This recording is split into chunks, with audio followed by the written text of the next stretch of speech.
ਏਕੇ ਵਤਨਾਂ ਦੇ ਇੱਕ ਦਿਨ ਲੋਕ ਕਰਨਗੇ ਏਕੇ ਵਤਨਾਂ ਦੇ ਮੰਦੇ ਹਾਲ ਨਹੀਂ ਜਾਂਦੇ ਸਾਥੋਂ ਦੇਖੇ ਵਤਨਾਂ ਦੇ ਸਮਝ ਸਿਆਣਪ ਲਾਉਣੀ ਪੈਣੀ ਲੇਕੇ ਵਤਨਾਂ ਦੇ ਇਨਕਲਾਬ ਜਿੰਦਾਬਾਦ ਸਾਮਰਾਜਵਾਦ ਮੁਰਦਾਬਾਦ।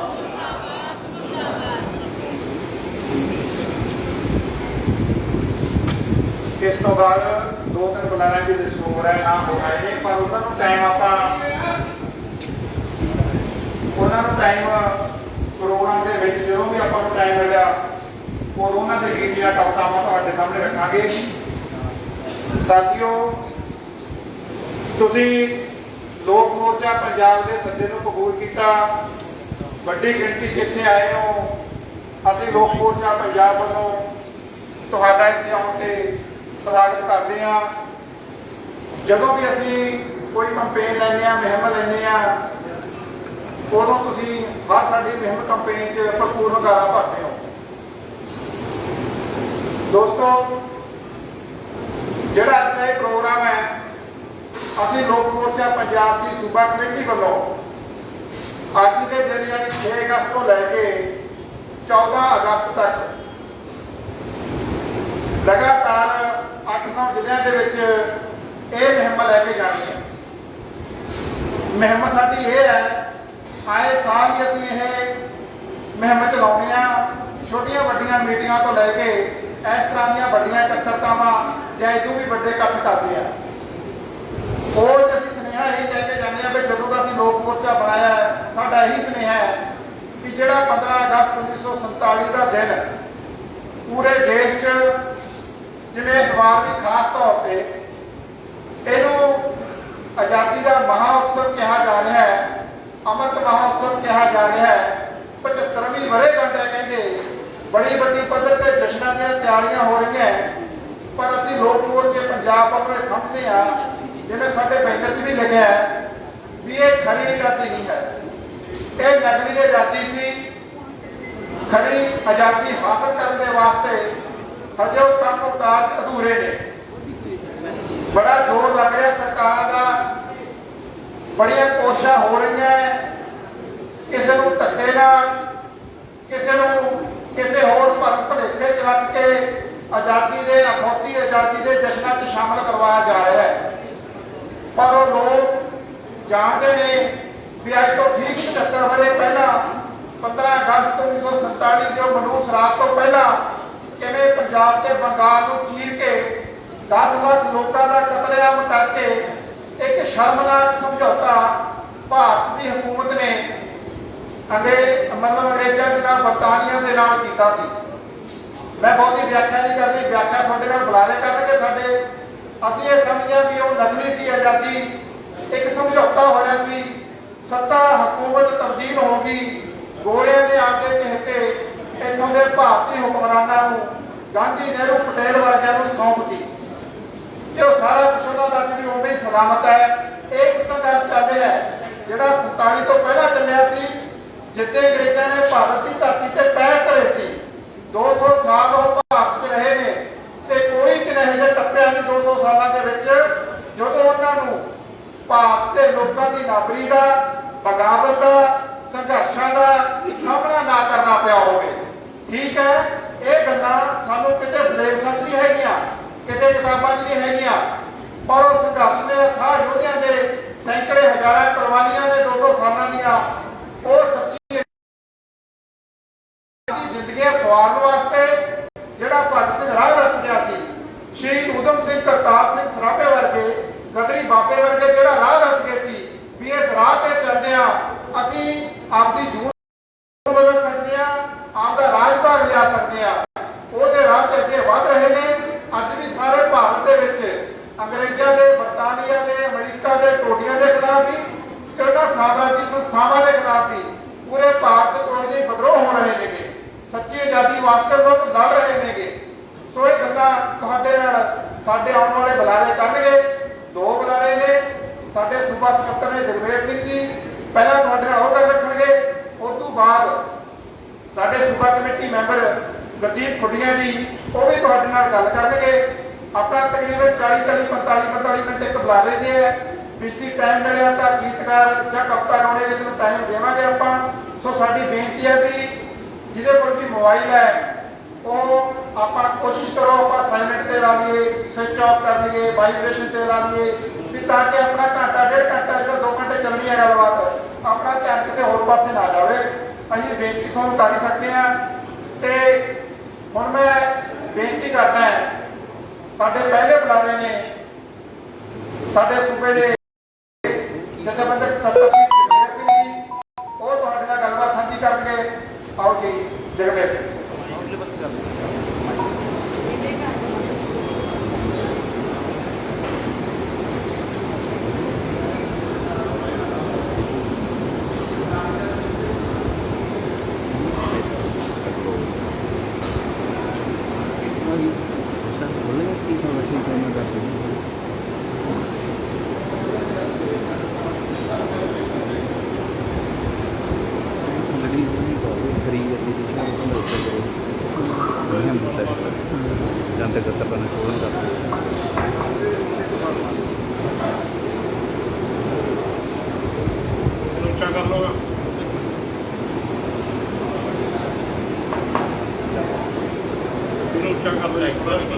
ठीक है पहला आँदी आवाज मगर तक नहीं आँदी चलिया नहीं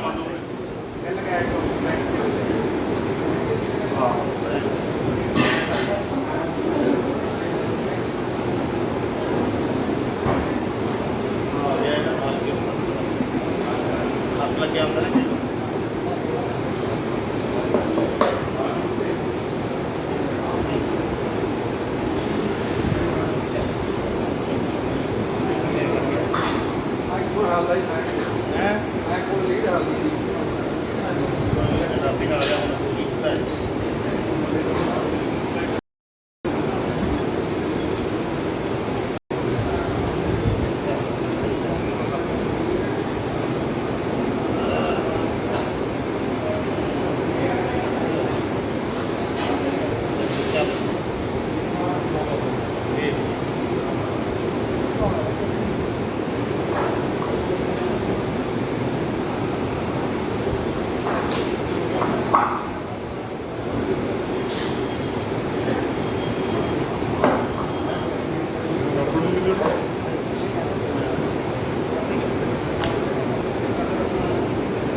सत्कार के प्यार नाल अज की लोक मोर्चा पंजाब की इस इकत्तरता दे विच आए हुए सारे भैन भरावां नूं ये गल साडे स्टेट सकत्तर साहब ने जानकारी दित्ती कि अज की ये मीटिंग है जिहड़ी ये मीटिंग साडे देश के अंदर इतों दी हुकूमत लगातार हर 15 अगस्त को आज़ादी के जश्न मनाते हैं। कदे 50 साल भी मनाया सी। लोक मोर्चा उदों अजे बालपण सी 96 की बनया सी, 97 उन्होंने 50 साल हो गए सी, उदों भी मनाउण लगे सी। लोक मोर्चा पंजाब ने उदों भी सारे पंजाब के अंदर एक बड़े प्रोग्राम किए।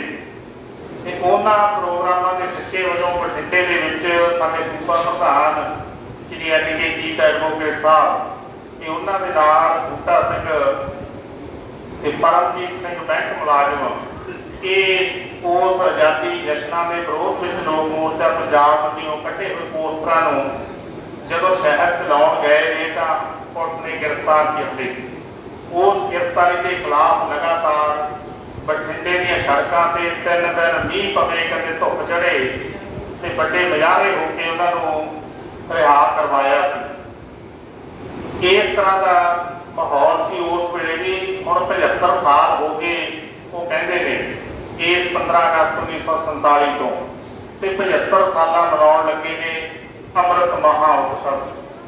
ਤੇ ਅਸੀਂ ਤਾਂ ਹਰ ਸਾਲ ਹੀ ਮਨਾਉਂਦੇ ਆ ਕਾਲੀ ਆਜ਼ਾਦੀ, ਅਸੀਂ ਤਾਂ ਹਰ ਸਾਲ ਹੀ ਮਨਾਉਂਦੇ ਆ ਧੋਖੇ ਭਰੀ ਆਜ਼ਾਦੀ ਦੇ ਜਸ਼ਨ, ਤੇ ਲੋਕਾਂ ਨੂੰ ਜਾਣਕਾਰੀ ਦਿੰਦੇ ਰਹਿੰਦੇ ਆ ਕਿ ਉਹਨਾਂ ਨੇ ਅੱਜ ਦੀ ਹਾਲਾਤ ਦੇ ਅੰਦਰ ਇਸ ਦੇਸ਼ ਦੇ ਅੰਦਰ ਸਾਮਰਾਜ ਨੂੰ ਕਿਵੇਂ ਸੱਦੇ ਦਿੰਦੇ ਨੇ।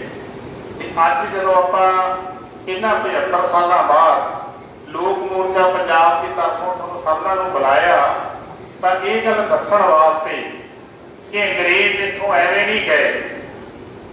ਜਦੋਂ ਕਹਿੰਦੇ ਨੇ ਕਿ ਇਹ ਗਾਂਧੀ ਦੀ ਲੜਾਈ ਹੈ, ਨਹਿਰੂ ਹੋਣਾ ਦੀ ਲੜਾਈ ਹੈ, ਕਾਂਗਰਸ ਨੂੰ ਕ੍ਰੈਡਿਟ ਜਾਂਦਾ ਕਿ ਉਹ ਲੜੇ, ਉਹਨਾਂ ਨੇ ਆਜ਼ਾਦੀ ਦੀ ਮੰਗ ਕੀਤੀ ਤੇ ਅੰਗਰੇਜ਼ ਇੱਥੋਂ ਤਾਂ ਗਏ ਨੇ ਤੇ ਮੁਲਕ ਆਜ਼ਾਦ ਹੋ ਗਿਆ।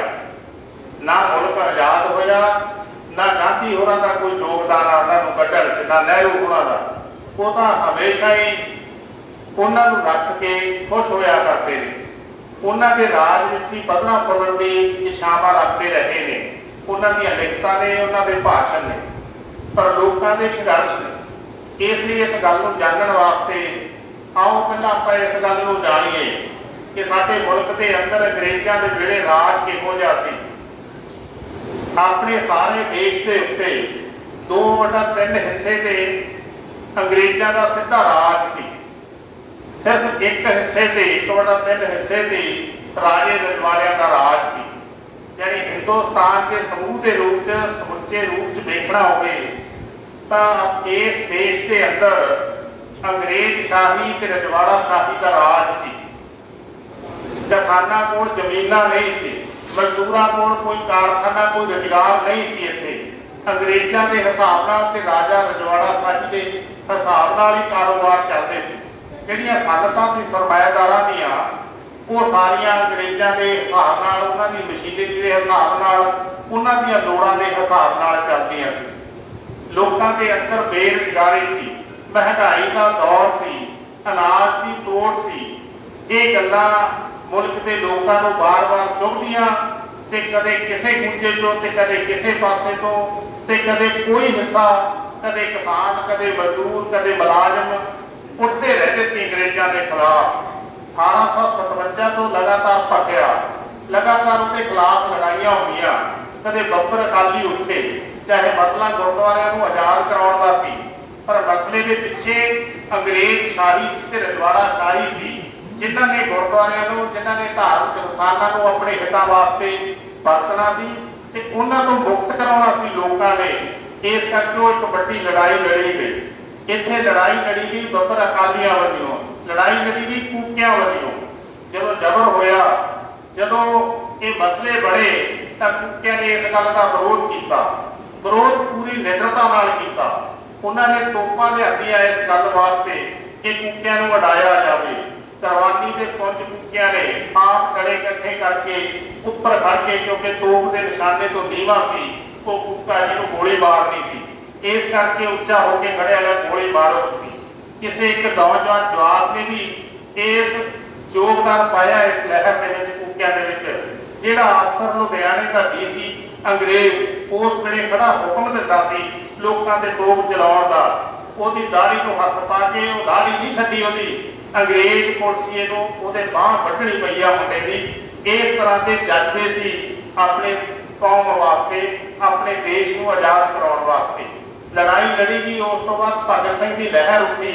ਉਸ ਲਹਿਰ ਨੇ ਨਵੀਆਂ ਪੈੜਾਂ ਪਾਈਆਂ। ਜਿਹੜੇ ਕੁਝ ਧੁੰਦਲਗਾ ਸੀ ਕਿ ਅੰਗਰੇਜ਼ਾਂ ਤੋਂ ਆਜ਼ਾਦੀ ਕਿਵੇਂ ਲਈ ਜਾਓ, ਕਿਹੋ ਜਿਹਾ ਰਾਜ ਬਣੇ, ਕੌਣ ਆ ਜਿਹਦੇ ਖਿਲਾਫ ਲੋਕ ਲੜਨਗੇ, ਕੌਣ ਆ ਜਿਹੜੇ ਦੁਸ਼ਮਣ ਨੇ, ਕੌਣ ਨੇ ਜਿਹੜੇ ਦੋਸਤ ਨੇ, ਇਹਦੀ ਪਛਾਣ ਕਰਨ ਦਾ ਕੰਮ ਭਗਤ ਸਿੰਘ ਦੀ ਲਹਿਰ ਨੇ ਕੀਤਾ। ਇਹ ਪਹਿਲੀ ਵਾਰੀ ਹੋਇਆ ਕਿ ਜਦੋਂ ਹਿੰਦੁਸਤਾਨ ਦੇ ਅੰਦਰ ਭਗਤ ਸਿੰਘ ਦੀ ਲਹਿਰ ਵਾਲਿਆਂ ਨੂੰ ਇਹ ਗੱਲ ਸਾਫ਼ ਦਿਖੀ, ਭਗਤ ਸਿੰਘ ਹੋਰਾਂ ਨੂੰ, ਕਿ ਇੱਥੋਂ ਦੀ ਸਰਮਾਇਆਦਾਰੀ ਜਿਹੜੀ ਅੰਗਰੇਜ਼ਾਂ ਦੇ ਨਾਲ ਰਲੀ ਹੋਈ ਆ, ਉਹ ਇੱਕ ਨਹੀਂ ਹੈ, ਉਹਦੇ ਦੋ ਹਿੱਸੇ ਨੇ। ਇੱਕ ਉਹ ਹਿੱਸਾ ਜਿਹੜਾ ਅੰਗਰੇਜ਼ਾਂ ਦੇ ਨਾਲ ਰਲ ਕੇ ਚੱਲਣ ਲਈ ਤਿਆਰ ਆ, ਇੱਕ ਉਹ ਹਿੱਸਾ ਜਿਹੜਾ ਲੋਕਾਂ ਨਾਲ ਰਲ ਕੇ ਚੱਲਣ ਲਈ ਤਿਆਰ ਆ, ਜਿਹਦੇ ਮਨਾਂ ਦੇ ਅੰਦਰ ਕੌਮੀ ਭਾਵਨਾ, ਜਿਹਦੇ ਮਨਾਂ ਦੇ ਅੰਦਰ ਦੇਸ਼ ਦੇ ਅੰਦਰ ਵਿਕਾਸ ਕਰਨਾ, ਜਿਹਦੇ ਮਨਾਂ ਦੇ ਅੰਦਰ ਦੇਸ਼ ਦੀ ਪੂੰਜੀ ਦੇਸ਼ ਦੇ ਅੰਦਰ ਹੀ ਲੱਗੇ, ਇੱਥੋਂ ਦੇ ਲੋਕਾਂ ਨੂੰ ਰੁਜ਼ਗਾਰ ਮਿਲੇ, ਇੱਥੋਂ ਦੇ ਲੋਕਾਂ ਨੂੰ ਉਪਜੀਵਕਾ ਮਿਲੇ, ਉਜਰਤਾ ਮਿਲਣ। ਇਸ ਗੱਲ ਲਈ ਉਸ ਸਰਮਾਇਆਦਾਰੀ 'ਚ ਇਹ ਬਖਰੇਵਾ ਕਰਕੇ ਸਾਰੀ ਦੁਨੀਆ ਦੇ ਸਾਹਮਣੇ ਰੱਖਿਆ ਹੋਵੇ ਕਿ ਭਾਰਤ ਦੇ ਅੰਦਰ ਵੀ ਸਰਮਾਇਆਦਾਰੀ ਦਾ ਰੋਲ ਬਣਦਾ। ਇਸ ਕਰਕੇ ਲੋਕਾਂ ਨੂੰ ਸੱਦਾ ਦਿੱਤਾ ਕਿ ਜਿਹੜੀ ਸਰਮਾਇਆਦਾਰੀ ਅੰਗਰੇਜ਼ ਸ਼ਾਹੀ ਦੇ ਨਾਲ ਜੁੜ ਕੇ ਚੱਲ ਰਹੀ ਆ, ਇਹ ਤੁਸੀਂ ਦੇਖੋਗੇ ਕਿ ਆਉਣ ਵਾਲੇ ਦਿਨਾਂ ਦੇ ਅੰਦਰ ਇਹ ਸਰਮਾਇਆਦਾਰੀ ਤੇ ਅੰਗਰੇਜ਼ ਸ਼ਾਹੀ ਦੋਵੇਂ ਬਗਲਗੀਰ ਹੋਣਗੇ, ਇੱਕ ਦੂਜੇ ਨੂੰ ਗਲਵੱਕੜੀਆਂ ਪਾਉਣਗੇ, ਸਾਂਝਾ ਰਾਜ ਚਲਾਉਣਗੇ। ਇਸ ਤਰ੍ਹਾਂ ਦੀਆਂ ਗੱਲਾਂ ਦੀ ਨਿਸ਼ਾਨਦੇਹੀ ਭਗਤ ਸਿੰਘ ਦੀ ਲਹਿਰ ਨੇ ਕੀਤੀ। ਭਗਤ ਸਿੰਘ ਨੂੰ ਫੜ ਕੇ ਜਦੋਂ ਜੇਲ੍ਹ ਕੀਤਾ, ਉਹਨੇ ਜੇਲ੍ਹ ਦੇ ਅੰਦਰ ਵੀ ਹਿੰਦੁਸਤਾਨ ਦੇ ਇਨਕਲਾਬ ਬਾਰੇ, ਹਿੰਦੁਸਤਾਨ ਦੀ ਸੱਚੀ ਤੇ ਖਰੀ ਆਜ਼ਾਦੀ ਬਾਰੇ, ਇੱਥੇ ਅਸਲੀ ਜਮਹੂਰੀਅਤ ਬਾਰੇ ਉਹਨੇ ਨਕਸ਼ਾ ਬੰਨ੍ਹਣ ਦੀਆਂ ਕੋਸ਼ਿਸ਼ਾਂ ਕੀਤੀਆਂ। ਜੇਲ੍ਹ ਅੰਦਰ ਬੈਠੇ ਨੇ ਵੀ ਉਹ ਲਿਖਤਾਂ ਲਿਖੀਆਂ ਜਿਹੜੀਆਂ ਅੱਜ ਵੀ ਕਿਸੇ ਨੂੰ ਚੁਭਦੀਆਂ ਹੋ ਸਕਦੀਆਂ ਨੇ। ਜਦੋਂ ਉਹ ਕਹਿੰਦਾ ਕਿ ਜੇ ਦੇਸ਼ ਨੂੰ ਸੱਚਿਓ ਮੁਕਤ ਕਰਾਉਣਾ ਤਾਂ ਫਿਰ ਬਈ ਦੇਸ਼ ਦੇ ਅੰਦਰੋਂ ਇਸ ਜ਼ਗੀਰਦਾਰੀ ਦਾ ਬਸਤਾ ਵੱਢਣਾ ਪਊ, ਅੰਗਰੇਜ਼ ਸ਼ਾਹੀ ਨੂੰ ਕੱਢਣਾ ਪਊ, ਜ਼ਗੀਰੂ ਸਿਸਟਮ ਨੂੰ ਖਤਮ ਕਰਨਾ ਪਊਗਾ। ਉਹਨਾਂ ਤੋਂ ਖੋਹ ਕੇ ਜ਼ਮੀਨਾਂ ਪਾਉਣ ਵਾਲਿਆਂ ਦੇ, ਜਿਨ੍ਹਾਂ ਦਾ ਜ਼ਮੀਨਾਂ ਤੇ ਪਸੀਨਾ ਡੁੱਬਦਾ, ਉਹਨਾਂ ਨੂੰ ਜ਼ਮੀਨਾਂ ਹਾਸਲ ਕਰਨੀਆਂ ਨੇ, ਉਹਨਾਂ ਨੂੰ ਦੇਣੀਆਂ ਨੇ। ਇੱਥੇ ਸੂਦਖੋਰੀ ਕਰਕੇ ਤੇ ਕਾਟਾ ਮਾਰਨਾ, ਇੱਥੇ ਬੈਂਕਾਂ ਦਾ ਸਰਕਾਰੀ ਤਰੀਕੇ ਨਾਲ ਚਲਾਉਣੀਆਂ ਨੇ। ਇਹ ਕੁਝ ਗੱਲਾਂ ਭਗਤ ਸਿੰਘ ਜੇਲ੍ਹ ਦੇ ਅੰਦਰ ਬੈਠਾ ਹੋਈ ਭਾਰਤ ਦੇ ਲੋਕਾਂ ਨੂੰ ਸੰਬੋਧਿਤ ਹੁੰਦਾ ਹੋਇਆ ਆਪਣੀ ਇੱਕ ਲਿਖਤ ਛੱਡ ਕੇ ਗਿਆ, ਜਿਹੜੀ ਲਿਖਤ ਲੋਕ ਮੋਰਚਾ ਪੰਜਾਬ ਵਾਸਤੇ ਵੀ ਰਾਹ ਦਿਖਾਵਾ ਬਣੀ ਹੋਈ ਹੈ। ਇਸ ਤੋਂ ਬਾਅਦ ਇਹ ਭਗਤ ਸਿੰਘ ਨੂੰ ਫਾਹੇ ਲਾਇਆ ਗਿਆ, ਉਹਦੇ ਮ੍ਰਿਤਕ ਸਰੀਰ ਦੇ ਵੀ ਟੋਟੇ ਕਰਨ ਦੇ ਯਤਨ ਕੀਤੇ ਗਏ, ਅੰਤ ਸਮੇਂ ਨੂੰ ਦਰਿਆ 'ਚ ਵੀ ਸੁੱਟਣ ਦੇ ਯਤਨ ਕੀਤੇ ਗਏ, ਪਰ ਉਹਦੇ ਵਿਚਾਰ ਨਹੀਂ ਮਰੇ। ਉਹਦੇ ਵਿਚਾਰ ਲਗਾਤਾਰ ਜਾਰੀ ਰਹੇ ਨੇ। ਅੰਗਰੇਜ਼ ਸ਼ਾਹੀ ਨੂੰ ਮੁਲਕ ਤੋਂ ਕੱਢਣ ਵਾਸਤੇ ਅੱਡ-ਅੱਡ ਖਿੱਤਿਆਂ 'ਚ ਲੜਾਈਆਂ ਚੱਲਦੀਆਂ ਰਹੀਆਂ ਨੇ। ਜਦੋਂ ਸੰਸਾਰ ਦੀ ਦੂਜੀ ਜੰਗ ਲੱਗੀ, ਉਸ ਜੰਗ ਦੇ ਅੰਦਰ ਜਰਮਨ ਇੱਕ ਪਾਸੇ ਸੀ, ਉਹਦੇ ਨਾਲ ਜੁੜੇ ਸੀ ਫਰਾਂਸ ਤੇ ਇਟਲੀ, ਦੂਜੇ ਪਾਸੇ ਰੂਸ ਤੇ ਇੰਗਲੈਂਡ ਸੀ, ਜਿਹੜੇ ਇਹ ਸੰਸਾਰ ਦੀ ਜੰਗ ਲੜ ਰਹੇ ਸੀ। ਰੂਸ ਉਸ ਵੇਲੇ ਸਮਾਜਵਾਦੀ ਮੁਲਕ ਸੀ, ਰੂਸ ਦੇ ਅੰਦਰ ਲੋਕਾਂ ਦਾ ਆਪਣਾ ਰਾਜ ਸੀ। ਉਹ ਰਾਜ ਤਾਨਾਸ਼ਾਹੀ ਦੇ ਖਿਲਾਫ, ਫਾਸ਼ੀਵਾਦ ਦੇ ਖਿਲਾਫ, ਜਰਮਨ ਦੀ ਹਿਟਲਰ ਸ਼ਾਹੀ ਦੇ ਖਿਲਾਫ ਲੜਿਆ। ਉਹਨੇ ਹਿਟਲਰ ਸ਼ਾਹੀ ਨੂੰ ਹਰਾਇਆ। ਉਸ ਹਾਰ ਦੇ ਵਿੱਚ, ਉਸ ਜੰਗ ਦੇ ਵਿੱਚ ਅੰਗਰੇਜ਼ ਵੀ ਜਿੱਤੇ, ਇੰਗਲੈਂਡ ਵੀ ਜਿੱਤਿਆ, ਪਰ ਆਰਥਿਕ ਤੇ ਫੌਜੀ ਪੱਖੋਂ ਪੂਰੀ ਤਰ੍ਹਾਂ ਟੁੱਟ ਗਿਆ ਇੰਗਲੈਂਡ, ਕਿਉਂਕਿ ਜਿੱਡਾ ਵੱਡਾ ਰਾਜ ਸੀ, ਮੁਲਕ ਦੀਆਂ ਜਿੰਨੇ ਦੇਸ਼ਾਂ ਦੇ ਉੱਤੇ ਕਬਜ਼ਾ ਸੀ, ਉਹ ਕਬਜ਼ੇ ਨੂੰ ਬਰਕਰਾਰ ਰੱਖਣ ਵਾਸਤੇ ਜਿਹੜੇ ਖਰਚੇ ਕਰਨੇ ਪੈਂਦੇ ਨੇ, ਜੰਗ ਲੜਨ ਵਾਸਤੇ ਜਿਹੜੇ ਖਰਚੇ ਕਰਨੇ ਪੈਂਦੇ ਨੇ, ਉਹ ਖਰਚਿਆਂ ਦੇ ਤੇ ਫੌਜੀ ਸਾਜੋ ਸਮਾਨ ਪੱਖੋਂ ਪੂਰੀ ਤਰ੍ਹਾਂ ਟੁੱਟ ਗਿਆ ਸੀ ਉਹ। ਤੇ ਉਹਦੇ ਬਾਰੇ ਦੁਨੀਆ 'ਚ ਬਣਿਆ ਹੋਇਆ ਇੱਕ ਭਰਮ ਸੀ ਕਿ ਬਈ ਅੰਗਰੇਜ਼ ਨੂੰ ਨਹੀਂ ਹਰਾਇਆ ਜਾ ਸਕਦਾ। ਆਪਾਂ ਵੀ ਅਕਸਰ ਸੁਣਦੇ ਰਹਿੰਦੇ ਆ, ਤੁਸੀਂ ਵੀ ਪਹਿਲਾਂ ਕਈ ਵਾਰੀ ਸੁਣਿਆ ਹੋਊਗਾ ਕਿ ਅੰਗਰੇਜ਼ ਦਾ ਰਾਜ ਐਡਾ ਵੱਡਾ ਸੀ, ਉਹਦੇ ਰਾਜ ਦੇ ਅੰਦਰ ਸੂਰਜ ਨਹੀਂ ਸੀ ਛਿਪਦਾ, ਜਿੱਧਰ ਜਾਂਦਾ ਸੀ ਉੱਧਰ ਗੁਲਾਮ ਹੀ ਗੁਲਾਮ, ਜਿੱਧਰ ਜਾਂਦਾ ਸੀ ਉੱਧਰ ਸੂਰਜ ਹੀ ਸੂਰਜ, ਉੱਧਰ ਸਲਾਮਾਂ ਹੀ ਹੁੰਦੀਆਂ ਸੀ ਜਿਹੜੇ ਵੀ ਏਰੀਏ 'ਚ ਜਾਂਦਾ ਸੀ ਅੰਗਰੇਜ਼। ਐਡਾ ਵੱਡਾ ਭਰਮ ਸੀ। ਪਰ ਇਸ ਜੰਗ ਤੋਂ ਬਾਅਦ ਉਹਦੇ ਬਾਰੇ ਬਣਿਆ ਹੋਇਆ ਭਰਮ ਟੁੱਟ ਗਿਆ। ਹੁਣ ਉਹ ਪਹਿਲਾਂ ਵਾਲੀ ਤਾਕਤ ਨਹੀਂ ਰਿਹਾ। ਉਹਦਾ ਸ਼ਰੀਕ ਅਮਰੀਕਾ ਬਰਾਬਰ ਉੱਠ ਕੇ ਆਉਣ ਲੱਗ ਗਿਆ। ਸਾਰੀ ਦੁਨੀਆ ਦੀਆਂ ਵੱਡੀਆਂ ਤੇ ਕਬਜ਼ਾ ਕਰਨ ਦੀ ਹੋੜ 'ਚ ਅਮਰੀਕਾ ਵੀ ਉਨੇ ਜ਼ੋਰ ਨਾਲ ਪਿਆ ਹੋਇਆ ਸੀਗਾ। ਇਸ ਤੋਂ ਬਿਨਾਂ ਇਹ ਜੰਗ ਜਦੋਂ ਜਿੱਤੀ ਸਮਾਜਵਾਦੀ ਕੈਂਪ ਨੇ, ਸਾਡੇ ਭਾਰਤ ਦੇ ਲੋਕ ਅੰਗਰੇਜ਼ਾਂ ਦੇ ਫੌਜ ਵਿੱਚ ਜਦੋਂ ਭਰਤੀ ਹੋਏ ਸੀ, ਉਹ ਇਸ ਜੰਗ 'ਚ ਗਏ।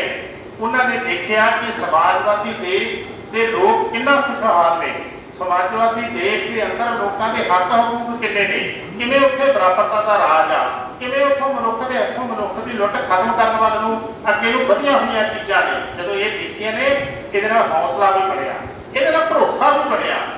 ਇਹ ਗੱਲ ਵੀ ਮਨਾਂ ਉਤਰੀ ਗਈ ਕਿ ਸਮਾਜਵਾਦੀ ਪ੍ਰਬੰਧ ਹੀ ਚੰਗੇ ਹੁੰਦੇ ਨੇ। ਇਸ ਗੱਲ ਨੇ ਬਸਤੀਆਂ ਦੇ ਲੋਕਾਂ ਨੂੰ ਹੌਸਲਾ ਦਿੱਤਾ।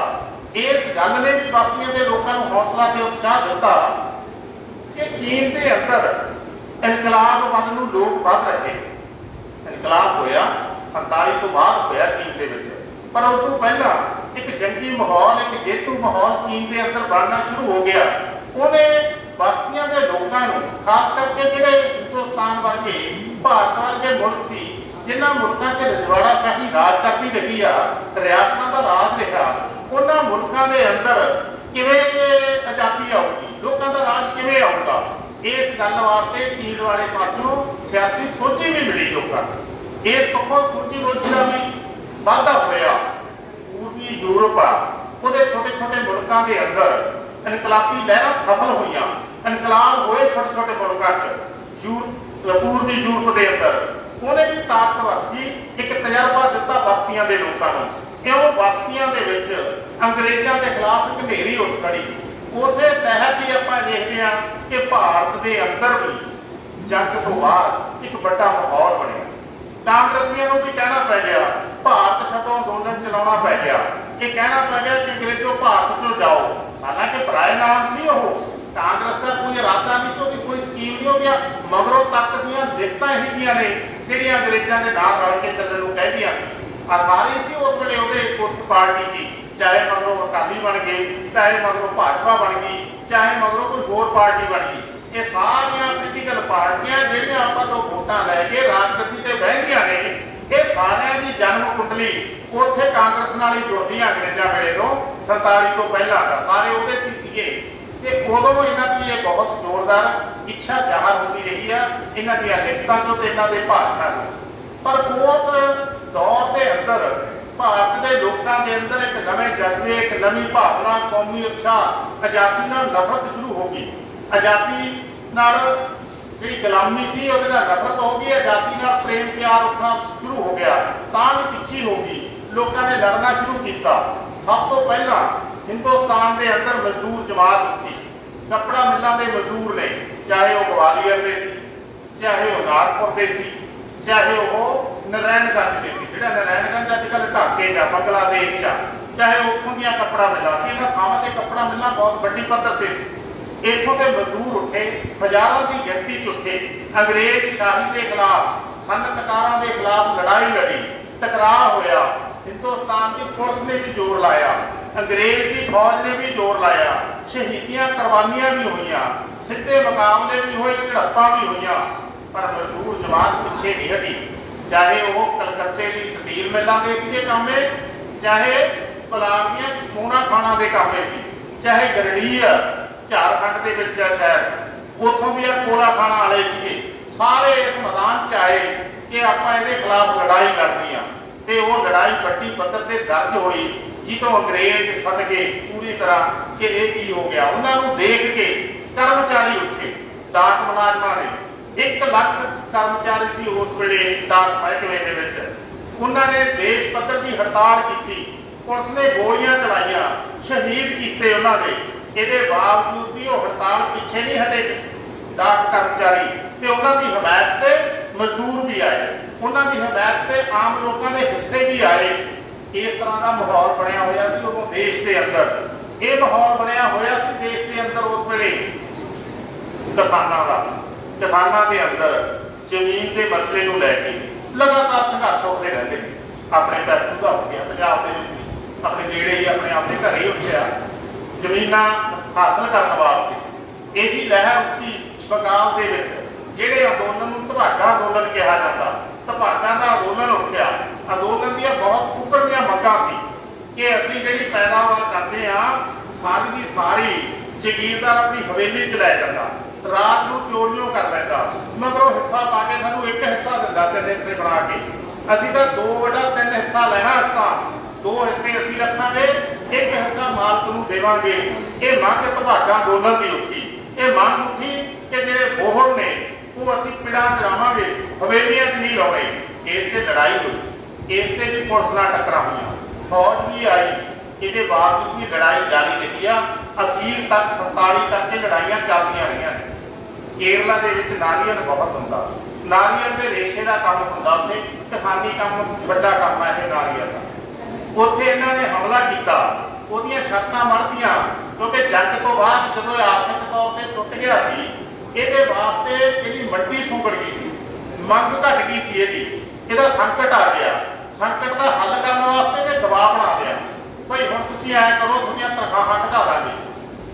ਮਜ਼ਦੂਰਾਂ ਨੂੰ ਦਿਹਾੜੀਆਂ ਘਟਾਉਣ ਦਾ ਸਵਾਲ ਸੀ। ਇਸੇ ਤਰ੍ਹਾਂ ਇਹਨਾਂ ਨੇ ਇਸ਼ੂ ਬਣਾ ਲਿਆ ਕਿ ਪੈਦਾਵਾਰ ਵਧਾਓ। ਉਸ ਵੇਲੇ ਹਿੰਦੁਸਤਾਨ ਦੇ ਅੰਦਰ ਜਿਹੜੇ ਸਿਆਸੀ ਵਿੰਗ ਸੀ, ਸਿਆਸੀ ਪਾਰਟੀਆਂ, ਚਾਹੇ ਕਾਂਗਰਸੀ, ਚਾਹੇ ਕਾਮਰੇਡਾਂ ਦੀ party, Congress party of India ਦੀ, ਇਹਨਾਂ ਸਭਨਾਂ ਨੇ ਅੰਗਰੇਜ਼ ਨਾਲ ਲੜ ਕੇ ਇਹੀ ਫੈਸਲਾ ਕੀਤਾ ਕਿ ਪੈਦਾਵਾਰ ਵਧਾਓ, ਫੌਜ ਵਿੱਚ ਹੋਰ ਭਰਤੀ ਹੋਵੋ, ਕਟੌਤੀਆਂ ਪ੍ਰਵਾਨ ਕਰੋ, ਛਾਂਟੀਆਂ ਪ੍ਰਵਾਨ ਕਰੋ, ਇਸ ਗੱਲ ਨੇ ਹੋਰ ਔਖ ਪੈਦਾ ਕੀਤੀ। ਇਸ ਔਖ ਦਾ ਸਿੱਟਾ ਕਿ ਰੇਸ਼ੇ ਦਾ ਕੰਮ ਕਰਨ ਵਾਲੇ ਉੱਥੋਂ ਦੇ ਕਿਸਾਨ ਤੇ ਮਜ਼ਦੂਰ ਤੇ ਉੱਥੋਂ ਦੇ ਮੱਛੀਆਂ ਫੜਨ ਵਾਲੇ ਮਛੇਰੇ ਆਪਣੇ ਕੇਰਲਾ ਦੇ, ਉਹਨਾਂ ਨੇ ਇਕੱਠਿਆਂ ਹੋ ਕੇ ਏਕਤਾ ਕਰਕੇ ਇੱਥੇ ਸੰਗਠਨ ਬਣਾਏ, ਜਿਨ੍ਹਾਂ ਦੀ ਉਸ ਵੇਲੇ ਇੰਨੀ ਫੁਕਤ ਬਣੀ ਅੰਗਰੇਜ਼ ਸ਼ਾਹੀ ਤੇ ਰਜਵਾੜਾ ਸ਼ਾਹੀ ਦੇ ਹੁੰਦਿਆਂ ਵੀ। ਉਸ ਵੇਲੇ ਇਹ ਰਿਆਸਤ ਸੀ ਜਿਹੜੀ ਕੇਰਲਾ ਅੱਜ ਕੱਲ੍ਹ, ਇਹ ਟਰਾਵਨਕੋਰ ਰਿਆਸਤ ਸੀ। ਇੱਥੋਂ ਦਾ ਨਵਾਬ ਸੀ ਇੱਕ ਜਿਹੜਾ ਰਜਵਾੜਾ ਸੀ, ਉਹਦੇ ਰਾਜ ਦੇ ਅੰਦਰ ਇਹ ਚੀਜ਼ਾਂ ਦੀ ਫੁਕਤ ਬਣੀ ਮਜ਼ਦੂਰਾਂ ਦੀ, ਜਿਹੜੇ ਇਹ ਕਰ ਸਕਦੇ ਸੀ ਕਿ ਕਿਸੇ ਕਾਰਖਾਨੇ ਨੂੰ ਬੰਦੇ ਚਾਹੀਦੇ ਨੇ ਤਾਂ ਬੰਦੇ ਇਹਨਾਂ ਦੀ ਯੂਨੀਅਨ ਸੀ ਜਿਹੜੀ ਕਮੇਟੀ ਬਣੀ ਸਾਂਝੀ, ਉਹ ਬੰਦੇ ਲਾ ਸਕਦੀ ਸੀ, ਇੰਨਾ ਅਧਿਕਾਰ ਸੀ। ਕਿਸੇ ਮਜ਼ਦੂਰ ਦੀ ਤਨਖਾਹ ਵਧਾਉਣੀ ਆ, ਇਹ ਵਧਾ ਸਕਦੇ ਸੀ, ਇੰਨਾ ਅਧਿਕਾਰ ਸੀ। ਸਸਤੇ ਰਾਸ਼ਨ ਦੀਆਂ ਦੁਕਾਨਾਂ ਚਲਾਉਂਦੇ ਸੀ ਇਹ। ਜੇ ਕੋਈ ਸਮਾਜਿਕ ਤੌਰ ਤੇ ਪ੍ਰਬੰਧਕ ਤੌਰ ਤੇ ਕੋਈ ਝਗੜਾ ਹੋ ਜਾਂਦਾ, ਉਹ ਝਗੜਿਆਂ ਦਾ ਨਿਪਟਾਰਾ ਕਰਨ ਵਾਸਤੇ ਆਪਦੀ ਲੋਕ ਅਦਾਲਤ ਲਾਉਂਦੇ ਸੀ। ਇਹੋ ਜਿਹਾ ਘੋਲ ਸੀ ਜਿਹੜਾ ਅੰਗਰੇਜ਼ਾਂ ਨੂੰ ਸਤਾਉਂਦਾ ਸੀ। ਇਸ ਤੋਂ ਬਾਅਦ ਜੇ ਆਪਾਂ ਅਗਲੇ ਘੋਲ ਦੀ ਗੱਲ ਕਰੀਏ ਤਾਂ ਹੈਦਰਾਬਾਦ ਰਿਆਸਤ ਦੇ ਅੰਦਰ, ਜਿਹਨੂੰ ਅੱਜ ਕੱਲ੍ਹ ਆਪਾਂ ਆਂਧਰਾ ਪ੍ਰਦੇਸ਼ ਕਹਿੰਦੇ ਹਾਂ, ਹੈਦਰਾਬਾਦ ਰਿਆਸਤ ਦੇ ਅੰਦਰ ਤੇਲੰਗਾਨਾ ਇੱਕ ਏਰੀਆ, ਜਿਵੇਂ ਆਪਣਾ ਮਾਲਵਾ ਏਰੀਆ, ਉਹ ਤੇਲੰਗਾਨਾ ਏਰੀਏ ਦੇ ਅੰਦਰ ਕਿਸਾਨਾਂ ਦਾ ਵੱਡਾ ਘੋਲ ਉੱਠਿਆ। ਇਹ ਪਹਿਲੇ ਘੋਲਾਂ ਤੋਂ ਬਣਾਉਂਦੇ ਹੋਏ ਅਗਲੀ ਮੰਗ ਤੇ ਆਏ ਉਹ ਕਿ ਜ਼ਮੀਨਾਂ ਜ਼ਗੀਰਦਾਰਾਂ ਤੋਂ ਖੋਹਣੀਆਂ ਨੇ, ਹਲ ਵਾਹਕਾਂ ਨੂੰ ਦੇਣੀਆਂ ਨੇ। ਇਹ ਗੱਲ ਜ਼ੋਰ ਨਾਲ ਤੇਲੰਗਾਨਾ ਘੋਲ ਦੇ ਲੜਨ ਵਾਲੇ ਯੋਧਿਆਂ ਨੇ ਅਖਾਈਆਂ ਇਹ ਗੱਲਾਂ। ਇਹ ਅਖਾਈਆਂ ਕਿ ਜਗੀਰੂ ਸਤਾ ਜਿਹੜੀ ਪੂਰੀ ਤਰ੍ਹਾਂ ਖਤਮ ਕਰਨੀ ਆ। ਇਹ ਮੰਗਾਂ ਅਖਾਈਆਂ ਕਿ ਜਿਹੜਾ ਬੰਧੂਆ ਮਜ਼ਦੂਰੀ ਹੈ ਇਹ ਖਤਮ ਕਰਨੀ ਹੈ ਇੱਥੇ। ਉਹਨਾਂ ਨੇ ਵੀ ਇਹ ਅਧਿਕਾਰ ਹਾਸਲ ਕਰਦੇ ਸੀ, ਆਪਦੇ ਫੈਸਲੇ ਆਪ ਕਰਦੇ ਸੀ, ਸਤਾ ਬਰਾਬਰ ਦੀ ਚਲਾਉਣ ਲੱਗ ਗਏ ਸੀ। ਉਹਨਾਂ ਨੇ ਵੀ 10 ਲੱਖ ਏਕੜ ਜ਼ਮੀਨ ਜ਼ਗੀਰਦਾਰਾਂ ਤੋਂ ਹੋ ਕੇ ਵਾਹੀ ਕਰਨ ਵਾਲੇ ਕਿਸਾਨਾਂ 'ਚ ਵੰਡੀ। 3000 ਪਿੰਡਾਂ ਦੇ ਉੱਤੇ ਪੂਰਾ ਕੰਟਰੋਲ ਸੀ ਇਸ ਮੂਵਮੈਂਟ ਦਾ, ਇਸ ਲਹਿਰ ਦਾ, ਤੇਲੰਗਾਨਾ ਘੋਲ ਦਾ। ਕਿਸਾਨਾਂ ਦੀ ਐਡੀ ਵੱਡੀ ਲਹਿਰ ਸੀ ਇਹ ਲਹਿਰਾਂ ਸੀ ਜਿਹੜੀਆਂ ਇਹ ਅੰਗਰੇਜ਼ਾਂ ਨੂੰ ਡਰਾਉਂਦੀਆਂ ਸੀ। ਇਹ ਅੰਗਰੇਜ਼ਾਂ ਨੂੰ ਵੀ ਡਰਾਉਂਦੀਆਂ ਸੀ, ਉਹਨਾਂ ਦੇ ਜੋਗੀਦਾਰਾਂ ਨੂੰ ਵੀ ਡਰਾਉਂਦੀਆਂ ਸੀ, ਇੱਥੋਂ ਦੇ ਸਰਮਾਏਦਾਰਾਂ ਨੂੰ, ਕਾਟੇ ਬਾਟੇ ਬਿਰਲਿਆਂ ਨੂੰ ਵੀ, ਤੇ ਇੱਥੋਂ ਦੇ ਜ਼ਗੀਰਦਾਰਾਂ ਨੂੰ ਵੀ, ਵੱਡਿਆਂ ਨੂੰ, ਰਜਵਾੜਾ ਸ਼ਾਹੀ ਨੂੰ ਵੀ ਇਹ ਲਹਿਰਾਂ ਡਰਾਉਂਦੀਆਂ ਸੀ। ਜਿਹਦੇ ਕਰਕੇ ਉਹ ਸੋਚਦੇ ਸੀ ਕੋਈ ਸਮਝੌਤੇ ਦਾ ਰਾਹ ਕੱਢੀਏ। ਹੁਣ ਰਾਜ ਆ ਜਿਹੜਾ 200 ਸਾਲ ਪਹਿਲਾਂ ਚੱਲਦਾ ਰਿਹਾ, ਰਾਜ ਹੁਣ ਉਸ ਸ਼ਕਲ ਨਹੀਂ ਚੱਲ ਸਕਦਾ। ਸ਼ਕਲ ਬਦਲਣੀ ਪਊਗੀ। ਸ਼ਕਲ ਬਦਲਣ ਵਾਸਤੇ ਫਿਰ ਕਿਹੜਾ ਰਾਹ ਢੂੰਡਿਆ ਜਾਵੇ, ਜਿਹਦੇ ਨਾਲ ਰਲ ਕੇ ਚੱਲਿਆ ਜਾਵੇ, ਇਹ ਸਵਾਲ ਆ ਹਾਕਮਾਂ ਦਾ। ਜਿਹੜੇ ਅੱਜ ਵੀ ਆਪਾਂ ਦੇਖਦੇ ਹਾਂ ਦੁਨੀਆ 'ਚ ਬਹੁਤ ਸਾਰੇ ਦੇਸ਼ਾਂ ਦੇ ਅੰਦਰ ਲੋਕਾਂ ਦੀਆਂ ਲਹਿਰਾਂ ਉੱਠਦੀਆਂ ਨੇ, ਬਗਾਵਤਾਂ ਉੱਠਦੀਆਂ ਨੇ। ਉੱਥੋਂ ਦੇ ਰਾਜਿਆਂ ਨੂੰ ਜਾਂ ਘੇਰ ਲੈਂਦੇ ਨੇ ਉਹ, ਜਾਂ ਵੱਢ ਦਿੰਦੇ ਨੇ, ਮਾਰ ਦਿੰਦੇ ਨੇ, ਜਾਂ ਫਿਰ ਰਾਜ ਭੱਜ ਜਾਂਦੇ ਨੇ। ਚਾਹੇ ਆ ਸਲਾਮ ਦੀ ਗੱਲ ਉਹ ਚੱਲੀ ਸੀ, ਗਦਾਫੀ ਭੱਜਿਆ ਉਦੋਂ। ਇਸ ਤਰ੍ਹਾਂ ਦਾ ਮਾਹੌਲ ਬਣਦਾ, ਲੱਕ ਵਾਲਾ ਨੂੰ ਛੱਡ ਕੇ ਭੱਜਿਆ। ਹੁਣੇ ਤਾਜ਼ੀਆਂ ਖਬਰਾਂ ਨੇ ਜਿਹੜੀਆਂ ਕਿ ਇਸ ਤਰ੍ਹਾਂ ਦਾ ਮਾਹੌਲ ਬਣਦਾ। ਅੰਗਰੇਜ਼ ਵੀ ਐਂ ਬਣਿਆ ਹੋਇਆ ਸੀ ਮਾਹੌਲ ਉਹਨਾਂ ਵਾਸਤੇ। ਇਹ ਕੋਈ ਆਪਣੇ ਕਹਿਣ ਦੀ ਗੱਲ ਨਹੀਂ। ਅੰਗਰੇਜ਼ਾਂ ਦਾ ਜਿਹੜਾ ਸਭ ਤੋਂ ਵੱਡਾ ਅਧਿਕਾਰੀ ਹੈ ਇੱਥੇ ਵਾਇਸਰਾਏ ਹਿੰਦੁਸਤਾਨ ਦੇ ਅੰਦਰ, 1946 ਦੇ ਵਿੱਚ ਇੱਕ ਦਿਨ ਬੈਠਾ ਆਪਣੀ ਡਾਇਰੀ ਲਿਖ ਰਿਹਾ। ਉਸ ਡਾਇਰੀ ਤੋਂ ਲਿਖ ਰਿਹਾ ਕੱਲੀ ਚੀਜ਼ ਕਿ ਅੱਜ ਦਾ ਦਿਨ ਮੌਜ ਮਸਤੀ ਦਾ ਦਿਨ ਨਹੀਂ ਰਿਹਾ। ਅੱਜ ਦਾ ਦਿਨ ਪੂਰਾ ਤਕਲੀਫ ਵਾਲਾ ਦਿਨ ਆ, ਕਿਉਂਕਿ ਕਹਿੰਦਾ ਮੇਰੇ ਕੋਲੇ ਅੱਜ ਆਇਆ ਡਾਕ ਵਿਭਾਗ ਦਾ ਅਧਿਕਾਰੀ। ਉਹਨੇ ਆ ਕੇ ਕਿਹਾ ਭਾਈ ਸਾਡਾ ਤਾਂ ਹੁਣ ਸਿਸਟਮ ਨਹੀਂ ਚੱਲਦਾ, ਸਾਡਾ ਸਿਸਟਮ ਫੇਲ ਹੋ ਗਿਆ, ਕੁਝ ਕਰੋ। ਫਿਰ ਕਹਿੰਦਾ ਮੇਰੇ ਕੋਲ ਆਇਆ ਰੇਲਵੇ ਵਾਲਾ। ਉਹ ਕਹਿੰਦਾ ਵੀ ਮੇਰੀ ਰੇਲ ਨਹੀਂ ਚੱਲਦੀ, ਹੜਤਾਲ ਹੋਈ ਪਈ ਆ, ਹੁਣ ਢੋਆਈ ਕੁਝ ਨਹੀਂ ਹੋਣਾ, ਨਾ ਫੌਜੀ ਇੱਧਰੋਂ ਇੱਧਰ ਜਾ ਸਕਦੇ ਨੇ, ਨਾ ਕੋਈ ਮਾਲ ਸਮਾਨ ਜਾ ਸਕਦਾ, ਇਸ ਕਰਕੇ ਇਹਦਾ ਕੁਝ ਕਰੋ। ਇਹ ਕਹਿੰਦਾ ਮੇਰੇ ਕੋਲੇ ਆਏ ਹੋਰਾਂ ਮਹਿਕਮਿਆਂ ਦੇ ਵੀ, ਉਹਨੇ ਇਕੱਲੇ ਮਹਿਕਮੇ ਦਾ ਲਿਖਿਆ ਹੋਇਆ 10 ਅਫਸਰ ਉਹਦੇ ਕੋਲੇ ਆਏ, ਆਪਣੀ ਡਾਇਰੀ 'ਚ ਲਿਖਿਆ ਹੋਇਆ ਵੀ ਉਹ ਆਏ, ਸਾਰਿਆਂ ਦਾ ਇਹੋ ਹੀ ਕਹਿਣਾ ਸੀ ਕਿ ਕਿਸੇ ਨਾ ਕਿਸੇ ਤਰੀਕੇ ਨਾਲ ਹੁਣ ਇੱਥੋਂ ਨਿਕਲੀਏ। ਫਿਰ ਉਹਨਾਂ ਨੇ ਰਲ ਕੇ ਇੱਥੋਂ ਦੇ ਸਰਮਾਏਦਾਰਾਂ ਨਾਲ, ਸਨਅਤਕਾਰਾਂ ਨਾਲ ਇੱਕ ਡੈਲੀਗੇਸ਼ਨ ਬਣਾਇਆ ਜਿਹਦਾ ਬਿਰਲਾ ਮੁਖੀ ਸੀ। ਬਿਰਲਾ ਜਿਹਨੂੰ ਆਪਾਂ ਟਾਟਾ ਬਿਰਲਾ ਕਹਿੰਦੇ ਆ, ਵੱਡੇ ਸਰਮਾਏਦਾਰ ਕਾਰਪੋਰੇਟ ਘਰਾਣੇ। ਉਹ ਗਏ, ਕੋਈ ਇੰਗਲੈਂਡ ਨੂੰ ਚੜਿਆ, ਕੋਈ ਅਮਰੀਕਾ ਨੂੰ ਚੜਿਆ ਵੀ ਕਿਵੇਂ ਜੇ ਸਮਝੌਤਾ ਹੋ ਸਕਦਾ, ਕੋਈ ਨੇੜੇ ਤੇੜੇ ਲੱਗੀਏ ਇਸ ਗੱਲ ਤੇ। ਇਹ ਉਹਨੇ ਉੱਧਰੋਂ ਆਪਣਾ ਕਮਿਸ਼ਨ ਬਣਾਇਆ ਇੰਗਲੈਂਡ ਦੀ ਸਰਕਾਰ ਨੇ। ਉਹਨੇ ਭੇਜਿਆ ਗੱਲਬਾਤ ਵਾਸਤੇ ਇੱਥੇ ਸਰਮਾਏਦਾਰਾਂ ਨਾਲ, ਜ਼ਮੀਨਦਾਰਾਂ ਨਾਲ ਕਿ ਰਾਜ ਭਾਗ ਦਾ ਹੁਣ ਰਾਹ ਕਿਵੇਂ ਕੱਢੀਏ। ਉਸ ਰਾਹ ਕੱਢਣ ਤੋਂ ਪਹਿਲਾਂ ਇਸ ਹਾਲਤ ਤੋਂ ਦੁਖੀ ਹੋਇਆ ਜਿਹੜਾ ਉਸ ਮੌਕੇ ਵਾਇਸਰਾਏ ਸੀ, ਉਹਦਾ ਸੈਕਟਰੀ ਚਿੱਠੀ ਲਿਖਾ ਜਾਰਜ ਛੇਵੇਂ ਨੂੰ, ਜਿਹੜਾ ਇੰਗਲੈਂਡ ਦਾ ਬਾਦਸ਼ਾਹ। ਉਹ ਕਹਿੰਦਾ ਗੱਲ ਇਹੋ ਜਿਹੀ ਹੋਈ ਪਈ ਆ ਕਿ ਜਿਵੇਂ ਇੱਕ ਜਹਾਜ਼ ਹੋਵੇ, ਉਹ ਜਹਾਜ਼ ਦੇ ਵਿੱਚ ਅਸੀਂ ਬੈਠੇ ਹੋਈਏ ਤੇ ਉਹ ਜਹਾਜ਼ ਬਰੂਦ ਨਾਲ ਭਰਿਆ ਹੋਵੇ ਤੇ ਜਹਾਜ਼ ਸਮੁੰਦਰ 'ਚ ਹੋਵੇ ਤੇ ਸਮੁੰਦਰ 'ਚ ਅੱਗ ਲੱਗੀ ਪਈ ਹੋਵੇ। ਸਾਨੂੰ ਲੱਗਦਾ ਇਹ ਆ ਕਿ ਜਿਹੜੀ ਉਹ ਅੱਗ ਆ, ਜੇ ਉਹ ਬਰੂਦ ਤੱਕ ਪਹੁੰਚ ਗਈ, ਬਚ ਜੇ, ਸਾਨੂੰ ਬਚਾਇਆ ਜਾਵੇ। ਉਹ ਰਜੋਈਆਂ ਕਰਦਾ ਆਪਣੇ ਬਾਦਸ਼ਾਹ ਕੋਲੇ ਵੀ ਭਾਰਤ ਦੀ ਆਹ ਤਸਵੀਰ ਬਣ ਗਈ। ਇਹੀ ਜੀ ਹਾਲਾਤ ਪੈਦਾ ਹੁੰਦੀ ਹੈ ਜਦੋਂ ਉਦੋਂ ਚਰਵਾਣੇ ਹਾਕਮ ਕਿੱਡੇ ਹੀ ਹੋਣ, ਉਹ ਭੱਜਦੇ ਨੇ, ਉਹ ਬਚਾਓ ਦੇ ਪੈਂਦੇ ਤੇ ਆਉਂਦੇ ਨੇ, ਪਰ ਉਹ ਰਾਹ ਕੱਢਦੇ ਨੇ ਜੇ ਉਹਨਾਂ ਨਾਲ ਢੋਈ ਹੋਵੇ ਦੇਸ਼ ਦੇ ਅੰਦਰੋਂ, ਮੁਲਕ ਦੇ ਅੰਦਰੋਂ ਗਦਾਰਾਂ ਦੀ, ਮੁਲਕ ਦੇ ਅੰਦਰੋਂ ਲੋਕਾਂ ਨੂੰ ਧੋਖਾ ਦੇਣ ਵਾਲੀਆਂ ਚੀਜ਼ਾਂ ਦੀ। ਕਿਉਂਕਿ ਮੁਲਕ ਦੇ ਅੰਦਰ ਜਦੋਂ ਅੰਗਰੇਜ਼ ਆਏ ਨੇ, ਜਦੋਂ ਅੰਗਰੇਜ਼ਾਂ ਨੇ ਰਾਜ ਕੀਤਾ, ਇਹ ਸਭਨਾਂ ਨੂੰ ਪਤਾ ਕਿ ਉਹਨਾਂ ਨੇ ਰਾਜਿਆਂ ਰਜਵਾੜਿਆਂ ਦੇ ਸਿਰ ਤੇ ਰਾਜ ਕੀਤਾ। ਉਹਨਾਂ ਨੇ ਰਾਜ ਕੀਤਾ ਸਰਮਾਏਦਾਰਾਂ ਦੇ ਸਿਰ ਤੇ, ਜਿਨ੍ਹਾਂ ਨਾਲ ਰਲ ਕੇ ਚੱਲੇ, ਮੁੱਢ ਤੋਂ ਹੀ ਰਲ ਕੇ ਚੱਲੇ, ਜਿਨ੍ਹਾਂ ਨਾਲ ਉਹਨਾਂ ਦਾ ਰਾਜ ਕੀਤਾ। ਉਹਨਾਂ ਨੇ ਜਿਹੜੀ ਉਹਨਾਂ ਨੇ ਆਪ ਪੈਦਾ ਕੀਤੀ ਇੱਕ ਜਮਾਤ, ਸੂਦਖੋਰ ਜਮਾਤ, ਉਹਨਾਂ ਨੇ ਆਪ ਪੈਦਾ ਕੀਤੀ। ਇਹ ਪਹਿਲਾਂ ਹੈ ਨਹੀਂ ਸੀ। ਜਦੋਂ ਅੰਗਰੇਜ਼ਾਂ ਨੇ ਫਸਲਾਂ ਤੇ ਮਾਲੀਆ ਲਾਇਆ, ਜਦੋਂ ਅੰਗਰੇਜ਼ਾਂ ਨੇ ਕਿਹਾ ਕਿ ਨਕਦ ਲਵਾਂਗੇ, ਮਾਲੀਆ ਪਹਿਲਾਂ ਫਸਲ ਦੇ ਰੂਪ 'ਚ ਹੀ ਸੀਗਾ, ਪਰ ਜਦੋਂ ਪੈਸੇ ਦੇ ਰੂਪ 'ਚ ਆਉਣ ਲੱਗ ਗਿਆ, ਪੈਸਾ ਤਾਂ ਕਿਸਾਨੀ ਕੋਲੇ ਹੈ ਨਹੀਂ ਸੀ, ਪੈਸਾ ਵੈਸੇ ਹੀ ਨਹੀਂ ਸੀ ਮਾਰਕੀਟ ਦੇ ਵਿੱਚ ਉਦੋਂ ਚੱਲਣਾ ਐਡਾ ਵੱਡਾ, ਜਿੱਡਾ ਵੱਡੀ ਪੱਧਰ ਤੇ ਹੁਣ ਚੱਲਣਾ। ਇਸ ਕਰਕੇ ਉਹ ਪੈਸੇ ਦੀ ਲੋੜ ਸੀ। ਪੈਸਾ ਤਾਂ ਫਿਰ ਦੁਕਾਨਦਾਰਾਂ ਕੋਲੇ, ਪੈਸਾ ਤਾਂ ਜੇ ਐਂ ਕਹੀਏ ਬੁਰਾ ਨਾ ਲੱਗੇ, ਆਮ ਤੌਰ ਤੇ ਬੋਲੀ 'ਚ ਬੋਲਿਆ ਜਾਂਦਾ ਬਾਣੀਆਂ ਕੋਲੇ। ਉਹ ਬਾਣੀਏ ਫਿਰ ਸੂਦਖੋਰ ਬਣੇ, ਪੈਸੇ ਦੇ ਦੇ ਕੇ ਕਿਸਾਨ ਨੂੰ ਮਾਲੀਆ ਦਾ ਖਬਰ ਨਹੀਂ ਸੀ ਹੁੰਦੀ, ਫਸਲ ਦਾ ਹਿੱਸਾ ਜ਼ਮੀਨਦਾਰ ਲੈ ਜਾਂਦਾ ਸੀ ਆਪਦੀ ਹਵੇਲੀ 'ਚ ਬੋਝ ਲਵਾ ਕੇ। ਇਸ ਕਰਕੇ ਰਹਿੰਦੇ ਹੀ ਨਹੀਂ ਸੀ ਕੁਛ, ਫਿਰ ਉਹ ਪੈਸਿਆਂ ਦਾ ਮਾਲੀਆ ਜ਼ਰੂਰ ਭਰਨਾ ਪੈਂਦਾ ਤੇ ਇਉਂ ਕਿਸਾਨ ਕਰਜ਼ਾਈ ਹੁੰਦਾ ਗਿਆ। ਸੂਦਖੋਰ ਜਮਾਤ ਵੱਡੀ ਹੁੰਦੀ ਗਈ ਤੇ ਉਸ ਜਮਾਤ ਦੇ ਸਿਰ ਤੇ ਅੰਗਰੇਜ਼ਾਂ ਨੇ ਵੀ ਰਾਜ ਕੀਤਾ।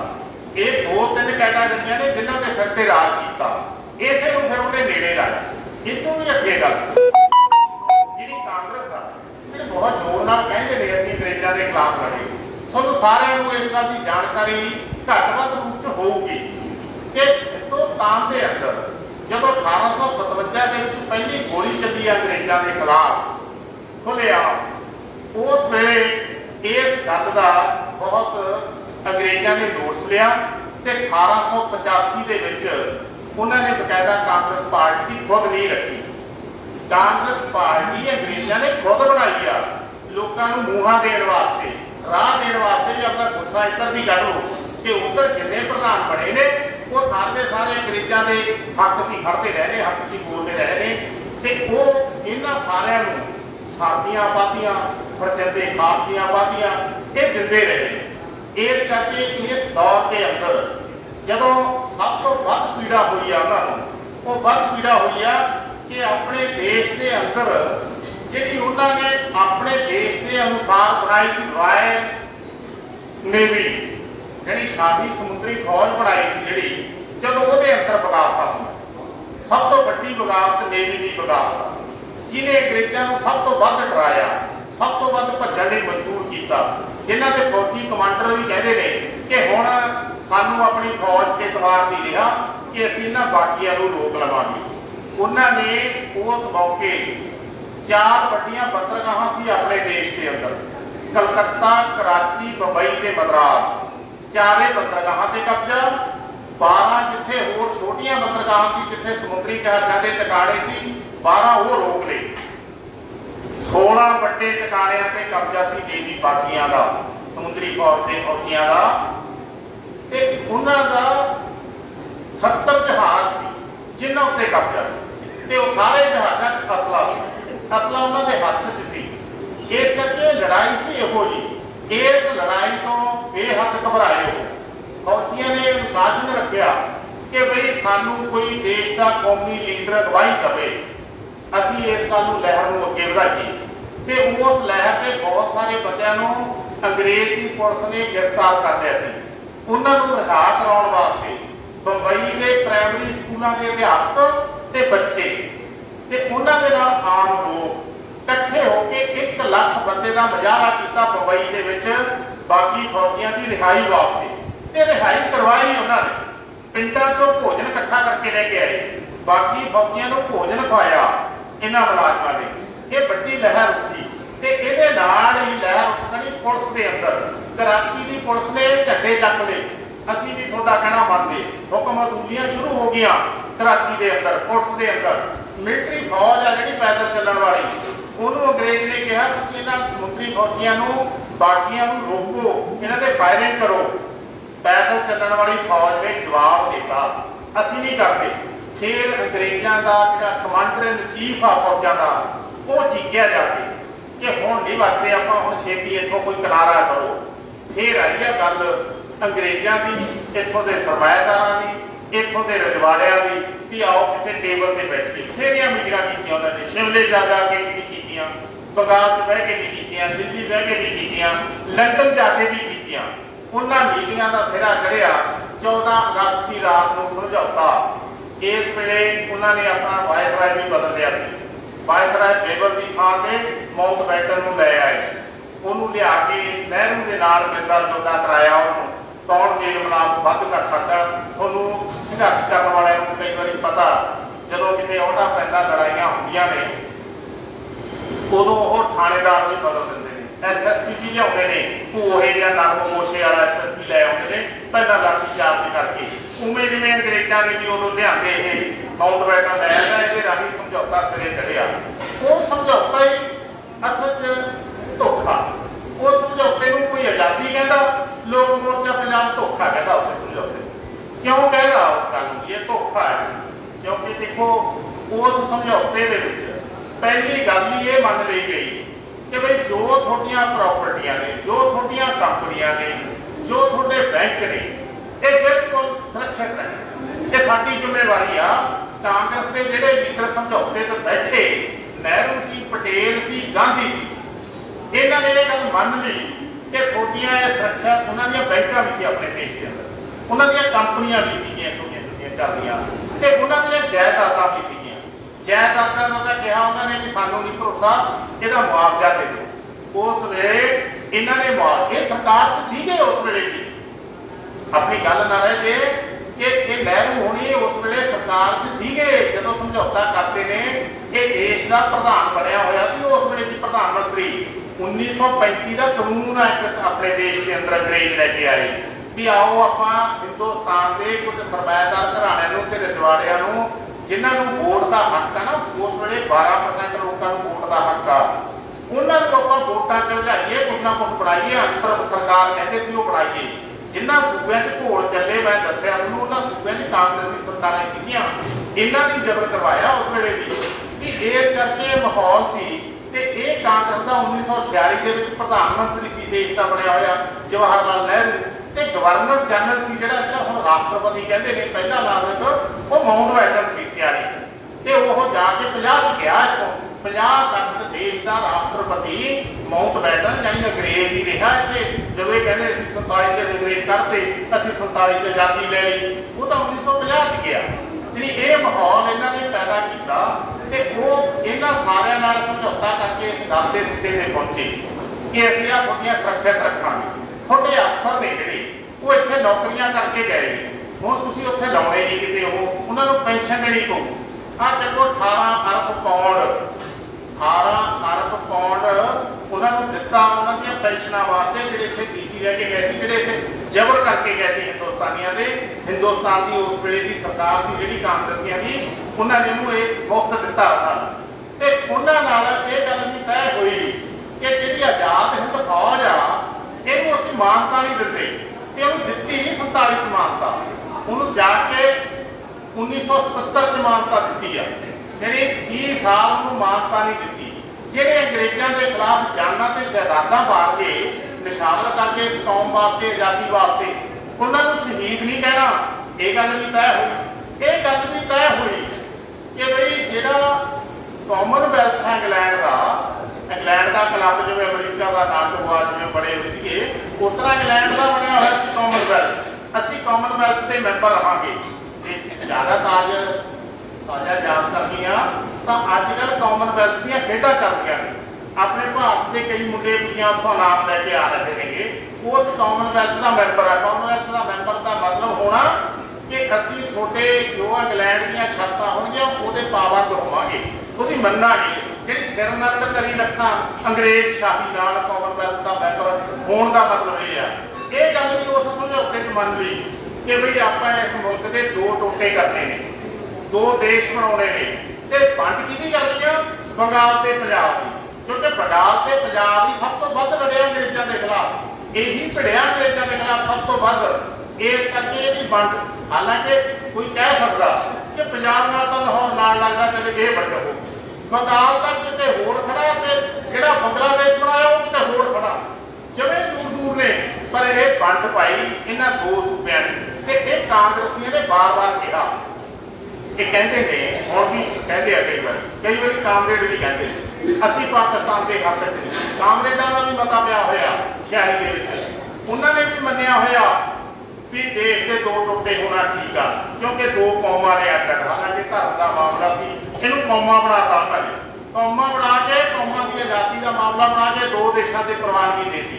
ਤੇ ਕਾਂਗਰਸੀਆਂ ਦਾ ਰੌਲਾ ਸਿਰਫ ਇੰਨਾ ਹੀ ਸੀ, ਗਾਂਧੀ ਦਾ, ਪਟੇਲ ਦਾ, ਨਹਿਰੂ ਦਾ, ਬਹੁਤ ਇਹਨਾਂ ਨੇ ਆਪਣੀਆਂ ਜੀਵਨੀਆਂ 'ਚ ਲਿਖਿਆ ਹੋਇਆ, ਕੋਈ ਵੱਡਾ ਰੌਲਾ ਨਹੀਂ ਸੀ। ਇਹੀ ਕਹਿੰਦੇ ਸੀ ਕਿ ਸਾਨੂੰ ਪਾਕਿਸਤਾਨ ਵੰਡ ਤੇ ਰੌਲਾ ਨਹੀਂ, ਪਾਕਿਸਤਾਨ ਵੰਡ ਦੇ ਪਿੱਛੇ ਤੱਤ ਕੀ ਆ, ਯਾਨੀ ਕਿਹੜਾ ਪਿੰਡ ਉੱਧਰ ਜਾਊ, ਕਿਹੜਾ ਸ਼ਹਿਰ ਉੱਧਰ ਜਾਊ, ਕਿਹੜਾ ਸੂਬਾ ਉੱਧਰ ਜਾਊ, ਇਹ ਰੌਲਾ।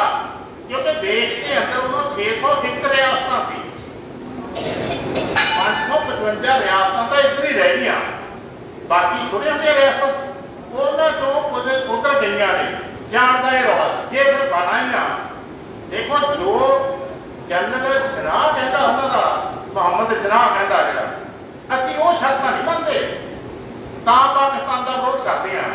ਜੇ ਉਹਦੀਆਂ ਉਹ ਸ਼ਰਤਾਂ ਨਾ ਮੰਨੀਏ ਫਿਰ ਆਪਣੇ ਸਾਡੇ ਹਿਸਾਬ ਨਾਲ ਇਹ ਲੱਗਦੀ ਹੈ ਗੱਲ। ਨਹਿਰੂ ਵੀ ਕਹਿੰਦਾ, ਗਾਂਧੀ ਵੀ ਕਹਿੰਦਾ, ਗਾਂਧੀ ਦਾ ਸੈਕਟਰੀ ਆ ਮਹਾਂ ਦੇ, ਉਹਨੇ ਚਿੱਠੀ ਲਿਖੀ ਹੋਈ ਆ, ਉਹ ਚਿੱਠੀ ਦੇ ਵਿੱਚ ਇਹ ਗੱਲ ਦਰਜ ਕੀਤੀ ਹੋਈ ਆ ਕਿ ਜੇ ਵੰਡਣਾ ਹੀ ਆ ਫਿਰ ਬੰਗਾਲ ਤੇ ਪੰਜਾਬ ਵੰਡ, ਇਹ ਵੰਡਣਾ ਸੀ। ਇਹ ਦੋਨਾਂ ਥਾਵਾਂ ਤੇ ਇੱਕ ਲੂਕਰਾ ਹੋਇਆ, 6 ਸੈਕਟਰੀ ਕਹਿ ਕੇ ਗਿਆ 10 ਲੱਖ ਬੰਦਾ 15 ਅਗਸਤ 1947 ਦੇ ਦਿਨਾਂ 'ਚ ਭੇਟ ਚੜਿਆ ਮੌਤ ਦੇ। ਇਹ ਗੱਲ ਉਦੋਂ ਇਸੇ ਨੂੰ ਕਰਕੇ ਕਹਿੰਦੇ ਨੇ, ਬਹੁਤ ਸਾਰੇ ਲੋਕ ਆਜ਼ਾਦੀ ਨਹੀਂ ਕਹਿੰਦੇ, ਇਹਨੂੰ ਹੱਦੇ ਗੁੱਡੇ ਦਾ ਵਰਾ ਕਹਿੰਦੇ ਨੇ, ਇਹਨੂੰ ਵੱਢ ਟੁੱਕ ਦਾ ਕਹਿੰਦੇ ਨੇ ਵਰਾ। ਇਹ ਉਹੀ ਜਿਹਾ ਵਰਾ ਹੈ 47 ਦਾ ਵਰਾ, ਜਦੋਂ ਖੂਨ ਦੀਆਂ ਨਦੀਆਂ ਵਗੀਆਂ ਨੇ, ਜਦੋਂ ਭਰਾਵਾਂ ਨੇ ਮਾਰਿਆ ਅੰਗਰੇਜ਼ਾਂ ਦੀ ਇਸ ਚਾਲ ਜਾ ਕੇ, ਇਹ ਇੱਥੋਂ ਦੇ ਹਾਕਮਾਂ ਦੀ ਇਸ ਚਾਲ ਜਾ ਕੇ। ਇਹ ਗੱਲਾਂ ਉਸ ਸਮਝੌਤੇ 'ਚ ਤੈਅ ਹੋਈਆਂ ਨੇ ਕਿ ਉਹਨਾਂ ਦੀ ਕਿਸੇ ਵੀ ਜਾਇਦਾਦ ਦਾ ਕੋਈ ਨੁਕਸਾਨ ਤੇ ਨਹੀਂ ਹੋਇਆ। ਜਿਹੜੇ ਮੁਲਕ ਦੇ ਅੰਦਰ ਅਜਿਹੇ ਸਮਝੌਤੇ ਹੁੰਦੇ ਨੇ ਕਿ ਮੁਲਕ ਦੇ ਅੰਦਰ ਸਾਮਰਾਜ ਰਹੂਗਾ, ਫਿਰ ਆਜ਼ਾਦੀ ਕਿਵੇਂ? ਜਦੋਂ ਪਹਿਲਾਂ 200 ਸਾਲ ਦੀ ਗੱਲ ਕਰਦੇ ਆਪਾਂ, ਜਿਹੜੀ ਤੁਹਾਨੂੰ ਸੁਣਾਈ, ਉਹਦੇ 'ਚ ਅੰਗਰੇਜ਼ਾਂ ਦਾ ਰਾਜ ਪਹਿਲਾਂ ਕਹਿੰਦੇ ਨਾਲ ਰਜਵਾੜਾ ਸਾਹਿਬ, 2/3 ਹਿੱਸੇ 'ਚ ਅੰਗਰੇਜ਼ਾਂ ਦਾ ਰਾਜ ਆ, ਇੱਕ ਹਿੱਸੇ ਦੇ ਉੱਤੇ ਰਜਵਾੜਾ ਸ਼ਾਹੀ ਦਾ ਰਾਜ ਆ। ਜੇ ਉਹੀ ਕਾਇਮ ਰਹਿ ਰਿਹਾ, ਕੋਈ ਸਿਸਟਮ ਨਹੀਂ ਬਦਲਣਾ। ਬਹੁਤ ਕੁਝ ਪਹਿਲਾਂ ਬੋਲਿਆ ਗਿਆ, ਨਹਿਰੂ ਨੇ ਬੋਲਿਆ, ਕਹਿੰਦਾ ਕਿ ਇਹ ਢਾਂਚਾ ਨਹੀਂ ਬਦਲਦਾ, ਜੇ ਫੌਜ ਨਹੀਂ ਬਦਲਦੀ ਫਿਰ ਆਜ਼ਾਦੀ ਦਾ ਪਰਛਾਵਾਂ ਨਹੀਂ ਹੋਣਾ, ਇਹੀ ਜਿਹੀ ਆਜ਼ਾਦੀ ਨਹੀਂ ਸਾਨੂੰ ਚਾਹੀਦੀ। ਨਹਿਰੂ ਬੋਲਿਆ ਹੋਇਆ, ਕਿਉਂਕਿ ਇੱਕ ਦੌਰ ਸੀਗਾ ਜਦੋਂ ਨਹਿਰੂ ਗਾਂਧੀ ਹੋਰਾਂ ਦੇ ਹੱਥੋਂ ਲੋਕਾਂ ਦੀਆਂ ਭਾਵਨਾਵਾਂ, ਲੋਕਾਂ ਦੀਆਂ ਲਹਿਰਾਂ ਨੂੰ ਪ੍ਰਭਾਵਿਤ ਕਰ ਰਹੇ ਸੀ। ਭਗਤ ਸਿੰਘ ਹੋਰੀ, ਭਗਤ ਸਿੰਘ ਦੇ ਉਮਰ ਦਾ ਹੀ ਸੀ ਜਵਾਹਰ ਲਾਲ ਨਹਿਰੂ, ਜਿੰਨਾ ਖਿੱਚ ਪਾਉ ਭਾਸ਼ਣ ਭਗਤ ਸਿੰਘ ਕਰਦਾ ਸੀ, ਉਹਦੀ ਨਕਲ ਕਰਦਾ ਸੀ ਜਵਾਹਰ ਲਾਲ ਨਹਿਰੂ, ਉਹਨੇ ਖਿੱਚ ਭਰਪੂਰ ਬਣਾਉਣ ਦੀ ਕੋਸ਼ਿਸ਼ ਕਰਦਾ ਸੀ, ਬੋਲਦਾ ਸੀ, ਬਾਹਰ ਖੜ ਕੇ ਉਵੇਂ ਹੀ ਬੋਲਦਾ ਸੀ। ਜਦੋਂ ਆਹ ਸਮੁੰਦਰੀ ਫੌਜੀਆਂ ਦੀ ਬਗਾਵਤ ਹੋਈ ਆ, ਇਹਦੇ ਬਾਰੇ ਜਦੋਂ ਮੁਕਾ ਗਿਆ, ਜਬਰ ਹੋ ਗਿਆ, ਫੜ ਕੇ ਜੇਲ੍ਹਾਂ 'ਚ ਦੇ ਉਹ ਲੀਡਰਸ਼ਿਪਾਂ ਨੇ ਕੋਈ ਉਹਨਾਂ ਨੂੰ ਹੁੰਗਾਰਾ ਨਹੀਂ ਭਰਿਆ, ਅਗਵਾਈ ਨਹੀਂ ਦਿੱਤੀ, ਉਹਨਾਂ ਲਹਿਰਾਂ ਨੂੰ ਜੋੜਿਆ ਨਹੀਂ ਇਹਦੇ ਨਾਲ, ਇਸ ਕਰਕੇ ਉਹ ਸਾਰੀਆਂ ਗੱਲਾਂ ਉੱਥੇ ਖੜੀਆਂ ਰਹਿ ਗਈਆਂ। ਤਾਂ ਉਸ ਵੇਲੇ ਨਹਿਰੂ ਕਹਿੰਦਾ ਕਿ ਵੀ ਹਰ ਹਥਿਆਰਬੰਦ ਫੌਜ ਨੂੰ ਇਹ ਪੂਰਾ ਹੱਕ ਆ ਕਿ ਉਹ ਆਪਣੇ ਦੇਸ਼ ਦੀ ਆਜ਼ਾਦੀ ਵਾਸਤੇ ਹਥਿਆਰ ਚੱਕ ਸਕਦਾ। ਇਹ ਨਹਿਰੂ ਦਾ ਭਾਸ਼ਣ। ਅਗਲੇ ਪਲ ਹੀ ਇੰਗਲੈਂਡ ਦੇ ਵਿੱਚੋਂ, ਇੰਗਲੈਂਡ ਦੀ ਫੌਜ ਦਾ ਜਿਹੜਾ ਕਮਾਂਡਰ ਇਨ ਚੀਫ ਆ, ਇੱਕ ਤਾਂ ਉਹਨਾਂ ਨੇ ਭਾਰਤ ਚਲਾਇਆ ਹੋਇਆ ਕਮਾਂਡਰ ਇਨ ਚੀਫ, ਇੱਕ ਜਿਹੜਾ ਇੰਗਲੈਂਡ ਦਾ, ਉਹਦਾ ਰੇਡੀਓ ਤੇ ਭਾਸ਼ਣ ਆ ਗਿਆ। ਉਹ ਕਹਿੰਦਾ ਮੈਂ ਹਥਿਆਰਬੰਦ ਫੌਜਾਂ 'ਚ ਗੈਰ ਅਨੁਸ਼ਾਸਨ ਭੋਰਾ ਵੀ ਪਸੰਦ ਨਹੀਂ ਕਰਦਾ ਤੇ ਮੈਂ ਨਹੀਂ ਚੱਲਣ ਦੇਣਾ। ਰੇਡੀਓ ਤੇ ਭਾਸ਼ਣ ਆ ਗਿਆ ਫੌਜੀ ਦਾ, ਤੇ ਨਾਲ ਦੀ ਨਾਲ ਹੀ ਨਹਿਰੂ ਕਹਿੰਦਾ ਗਲਤ ਹੈ ਇਹ ਚੀਜ਼। ਸੈਨਿਕ ਕਹਿੰਦਾ ਗਲਤ ਵੀ ਨੇ, ਸੈਨਿਕ ਕਹਿੰਦਾ ਠੀਕ ਵੀ ਨੇ। ਗਲਤ ਨੇ ਇਹਨਾਂ ਨੇ ਕਹਿੰਦਾ ਕੋਈ ਤਿਆਰੀ ਕੀਤੀ ਨਹੀਂ, ਐਵੇਂ ਜਾ ਕੇ ਹੜਤਾਲ ਕਰਤੀ, ਐ ਗਲਤ ਨਹੀਂ। ਉਹ ਨਿਕਲ ਗਿਆ ਕੋਸ਼ਿਸ਼ਾਂ ਕਰਦੇ ਸੀ, ਤਦ ਰੂਪ 'ਚ ਉਹਨਾਂ ਦੀਆਂ ਗੱਲਾਂ ਕਰਦੇ ਨੇ ਉਹ ਇੱਕ ਵਾਰੀ ਭਾਸ਼ਣ ਵੱਡੇ ਕਰਦੇ। ਇਹ ਜਦੋਂ ਇਹੋ ਜਿਹੇ ਸਮਝੌਤੇ ਹੁੰਦੇ ਨੇ, ਜਿਹੜੇ ਸਮਝੌਤੇ ਦੇ ਅੰਦਰ ਦੇਸ਼ ਦੇ ਸਾਮਰਾਜ ਨਾਲ ਜੁੜ ਕੇ ਰਹਿਣਾ, ਜਿਹੜੇ ਦੇਸ਼ ਦੇ ਅੰਦਰ ਸਾਮਰਾਜ ਦਾ ਸਰਮਾਇਆ ਲੱਗਿਆ ਰਹਿਣਾ, ਸੁਰੱਖਿਅਤ ਰਹਿਣਾ, ਬਦਲਦੇ ਮੌਕੇ ਦੇਣੇ ਨੇ, ਤੇ ਨਾਲ ਜਿਹੜਾ ਢਾਂਚਾ ਸਾਰਿਆ, ਜਿਹੜੇ ਢਾਂਚੇ ਬਾਰੇ ਜਵਾਹਰ ਲਾਲ ਨਹਿਰੂ ਕਹਿੰਦਾ ਸੀ ਕਿ ਬਈ ਜਿਹੜੇ ਢਾਂਚੇ ਦੇ ਅੰਦਰ ਪ੍ਰਬੰਧ ਚਲਾਉਣ ਵਾਲੇ ICS ਅਫਸਰ ਨੇ, ਜਿਹਨੂੰ ਆਪਾਂ ਅੱਜਕੱਲ IAS ਕਹਿੰਦੇ ਆ, ਅੰਗਰੇਜ਼ਾਂ ਦੇ ਪੋਸਟ ICS ਦੀ ਹੁੰਦੀ। ICS ਅਫਸਰ ਜਿਹੜੇ ਚਲਾਉਂਦੇ ਨੇ ਰਾਜ, ਇਹ ਪ੍ਰਬੰਧ ਤਾਂ ਅਸੀਂ ਬਿਲਕੁਲ ਨਹੀਂ ਰੱਖਣਾ, ਇਹ ਲੋਕਾਂ ਦੇ ਵਿਰੋਧੀ ਆ, ਤੇ ਉਸੇ ਪ੍ਰਬੰਧ ਨੂੰ ਮੰਨ ਲਿਆ ਕਿ ਸਮਝੌਤੇ ਵੀ ਹਾਂ ਇਹ ਪ੍ਰਬੰਧ ਹੀ ਰਹੂਗਾ।